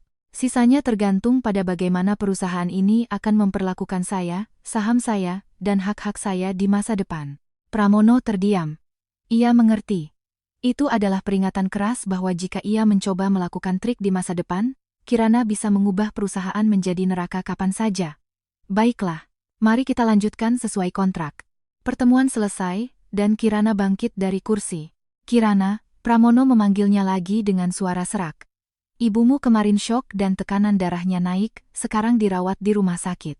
Dia memang orang yang kurang bijaksana, dan banyak bicara kasar padamu, tapi jangan terlalu dimasukkan ke hati. Pada akhirnya, keluarga ini telah berbuat dosa yang tak termaafkan padamu. Langkah Kirana terhenti sejenak. Ia tidak menoleh ke belakang. Jaga kesehatan Anda, Pak Ketua. Sampaikan juga salam semoga lekas sembuh untuk Ibu. Kirana dan Ratna keluar dari ruang kerja, dan pintu yang berat itu tertutup. Pramono Nugraha, sendirian di ruang kerja yang kosong, menatap tanpa henti ke langit yang seolah runtuh. Mulai hari ini, Nusantara Jaya Group tidak lagi sepenuhnya milik keluarga Nugraha. Menantu yang pernah ia abaikan dan remehkan, dengan cara yang tak terbayangkan, telah mendobrak gerbang dan merebut bagian terbesar. Masa depan tidak bisa ditebak, tapi satu hal yang pasti, langit di atas Nusantara Jaya telah benar-benar terbalik. Setelah meninggalkan kantor pusat dan masuk ke dalam mobil yang menunggu, barulah Kirana menghela napas panjang. Berjalan lancar, Bu, kata Ratna sambil merapikan dokumen. Ketegasan Pak Pramono lebih menakutkan dari yang saya duga. Dia benar-benar membuang Baskara. Bukan membuang, Kirana membalas dengan dingin sambil menatap deretan gedung pencakar langit yang berlalu di luar jendela. Itu namanya memotong ekor untuk bertahan hidup. Perusahaan ini sama dengan nyawanya. Untuk melindunginya, bukan hanya anak. Apapun akan ia buang. Ia mengubah topik. Mulai besok, tim kita masuk ke kantor pusat. Awasi pelaksanaan kontrak dengan ketat, terutama bongkar semua aliran dana proyek inti selama 2 tahun yang pernah ditangani Baskara. Fokus pada bagian-bagian yang margin keuntungannya tinggi tapi arus kasnya macet. Dan karena Pak Pramono terpukul oleh kejadian ini, persaingan faksi internal pasti akan memanas. Perhatikan baik-baik. Saya mengerti, Bu. Mobil melaju melewati SCBD, menuju penthouse mewah baru yang dibeli Kirana di kawasan elit Jakarta Selatan. Berbeda dengan kamar pengap di rumah mertuanya, tempat ini memiliki pemandangan Sungai Ciliwung yang luas, dan interior kayu yang hangat dan modern. Barang-barangnya sudah diatur dengan sempurna oleh Pak Budi, yang menyewa jasa profesional. Melihat gemerlap air sungai dan gedung-gedung pencakar langit Jakarta dari balik jendela kaca raksasa, Kirana akhirnya merasakan kedamaian yang sempurna. Ponselnya berdering. Manajer cabang khusus nasabah prioritas. Ibu Kirana, pembayaran tahap pertama sebesar 1.300 triliun rupiah dari pihak Nusantara Jaya baru saja masuk dengan selamat. Dan draft pendirian perusahaan investasi baru serta desain struktur perwalian yang Ibu perintahkan semuanya sudah siap. Kapan Ibu mau saya presentasikan? Suara di seberang telepon penuh dengan nada menjilat dan sanjungan yang kental. Dalam semalam, Kirana yang mengendalikan 4 triliun rupiah dan membuat salah satu konglomerat terbesar bertekuk lutut, kini menjadi bintang baru yang paling diperhatikan dan ditakuti di dunia keuangan Jakarta. Jadwalkan besok pagi, jawab Kirana singkat dan menutup telepon. Modal menciptakan kekuasaan, dan kekuasaan mengubah sikap. Itulah kenyataan. Sore harinya, ia mampir ke kantor Ratna untuk menandatangani dokumen terakhir gugatan cerai. Baskara melepaskan semua haknya, dan bahkan tidak melawan. Dibuang tanpa sepeser pun, kabarnya ia sekarang mengurung diri di sebuah apartemen kecil di pinggiran kota milik seorang kenalan. Maya juga, setelah diusir dari hotel, mencoba mencari koneksi lamanya, tetapi setelah pihak Nusantara Jaya secara resmi memutuskannya, tidak ada orang bodoh di Jakarta yang mau menerimanya. Kehancuran total. Kirana bahkan tidak berniat untuk memberikan pukulan terakhir. Mereka adalah sampah yang tidak pantas mendapatkannya. Saat meninggalkan kantor, seorang senior yang sangat akrab dengannya saat kuliah menelepon. Ia adalah editor utama sebuah media ekonomi terkenal. Kirana, kau gila. Benar-benar gila. Tahu tidak? Gosip pesta Nusantara Jaya semalam sudah menyebar ke seluruh Jakarta? Bagaimana kau bisa kepikiran menarik 4 triliun? Ayo kita buat wawancara eksklusif. Aku janji tidak akan bertanya soal pribadi. Kita kemas dengan elegan, langkah selanjutnya investor wanita sukses. Bagaimana? Kirana tertawa ringan dan menolak. Kak, maaf, tapi untuk sementara aku mau tenang dulu. Nanti kalau debunya sudah reda, aku traktir makan. Sekarang bukan saatnya untuk muncul di media. Saatnya untuk diam-diam mengamankan keuntungan dan mencari mangsa berikutnya. 3 bulan berlalu secepat air mengalir. Selama itu, harga saham Nusantara Jaya Group sempat anjlok setengahnya, lalu kembali stabil setelah Kirana, dalam kapasitasnya sebagai Ketua Komite Investasi Strategis, meloloskan beberapa rencana restrukturisasi yang kuat dan proyek pendorong pertumbuhan baru. Baskara benar-benar terlupakan. Audit internal menemukan adanya penyalahgunaan dana sebesar 300 miliar rupiah, tetapi Pramono menutupinya dengan membayar dari kantong pribadinya dan mencabut hak waris putranya secara permanen. Kabarnya Baskara pindah ke sebuah kota kecil yang tidak dikenal di daerah. Keberadaan Maya sama sekali tidak diketahui. Lydia, setelah keluar dari rumah sakit, mengurung diri di kediaman dan menarik diri dari pergaulan sosial. Kebenciannya pada Kirana masih ada, tetapi karena kekuasaan besar yang dimiliki Kirana di perusahaan dan perintah keras Pramono, ia tidak berani mengatakannya. Perceraian Kirana berjalan sempurna. Sisa pembayaran dan bunga yang dijanjikan Pramono juga masuk ke rekeningnya tanpa celah. Ia menjadi pemegang saham terbesar kelima di Nusantara Jaya Group dan suara paling kuat di Dewan Direksi sebagai ketua yang mengurus investasi strategis. Beberapa direksi awalnya enggan dengan kemunculan mantan istri ini, Tetapi setelah ia mengabaikan emosi dan mendominasi rapat hanya dengan statistik dan tingkat pengembalian yang akurat hingga membuat merinding, mereka perlahan mulai mengakui kemampuannya dan tunduk. Ia tidak ikut campur dalam politik internal, hanya fokus pada pertumbuhan modal dan manajemen risiko. Dan hari ini, acara peluncuran resmi Kirana Capital, perusahaan investasi teknologi baru yang didirikan Kirana dengan modal awal 4 triliun rupiah, diadakan. Lokasinya adalah taman atap sebuah hotel mewah di Jakarta Selatan yang sahamnya juga ia miliki. Alih-alih acara besar-besaran, ini adalah acara pribadi yang hanya mengundang para CEO perusahaan rintisan potensial yang telah ia incar dan para raksasa keuangan yang memiliki hubungan erat dengannya. Mengenakan gaun sutra mewah berwarna perak, Kirana dengan santai berbincang dengan para tamu sambil memegang gelas sampanye. Tidak perlu lagi dipanggil sebagai istri seseorang atau membungkuk. Ia sendiri adalah modal dan kekuasaan yang besar. Ibu Kirana. Suara yang familiar membuatnya menoleh. Ternyata Rania, keponakan Baskara yang satu-satunya bersikap ramah padanya saat di keluarga Nugraha. Rania menatap Kirana dengan mata penuh kekaguman dan dambaan. Selamat atas pendirian perusahaannya, Bu. Ibu benar-benar keren. Terima kasih, Rania. Kirana tersenyum sambil menyentuhkan gelasnya. Bu. Beberapa hari yang lalu, Kak Baskara mengirim email, kata Rania dengan hati-hati sambil melirik sekitar. Wajah Kirana tetap tenang tanpa riak. Katanya dia sekarang bekerja biasa di sebuah kota kecil. Dia bilang baru sadar betapa mengerikannya perbuatannya, dan dia telah menghancurkan segalanya. Dia minta saya untuk menyampaikan, kalau ada kesempatan, dia ingin berlutut dan meminta maaf pada ibu. Maksud saya, pada Anda. Rania menghela napas. Tentu saja, permintaan maaf sekarang apa gunanya? Tapi setidaknya sepertinya dia sedang menebus dosanya. Begitu ya, Kirana hanya mengangguk. Terima kasih sudah memberitahu. Permintaan maaf Baskara, penyesalannya. Sekarang semua itu adalah sampah yang tidak berharga. Dia adalah usus buntu masa lalu yang telah dipotong sempurna dari kehidupannya yang cemerlang. Acara hampir selesai dan para tamu mulai pamit satu persatu. Kirana berdiri sendirian bersandar di pagar. Angin malam awal musim kemarau yang sejuk menerbangkan rambutnya dengan lembut. Di bawahnya, lampu merah dan putih mobil di Jalan Sudirman membentang tak berujung, berdenyut seperti pembuluh darah kota. 3 bulan yang lalu, ia bersembunyi di sudut yang gelap dan putus asa, menelan air mata darah sambil menyaksikan perselingkuhan suaminya. Tapi sekarang, ia memegang modal ratusan miliar, menatap gemerlap cahaya dari tempat tertinggi di Jakarta, sebagai seorang penguasa. Ponselnya bergetar singkat. Dari Ratna.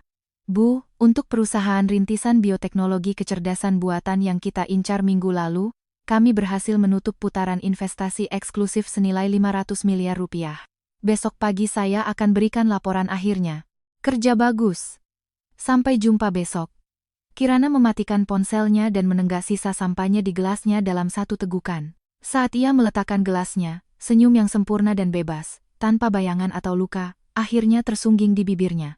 Dulu, ia mencoba memasukkan dirinya ke dalam bingkai pernikahan, mendambakan keamanan. Tapi di hutan rimba yang buas ini, yang benar-benar melindungi seorang wanita bukanlah suami, bukan mertua, bukan pula martabat yang picik. Itu hanyalah kemampuannya sendiri, akal sehatnya yang dingin, dan modal yang sangat besar yang tak tergantikan. Balas dendam berdarah terhadap keluarga Nugraha telah berakhir. Dan kehidupan nyata Kirana, sang penguasa absolut, baru saja dimulai.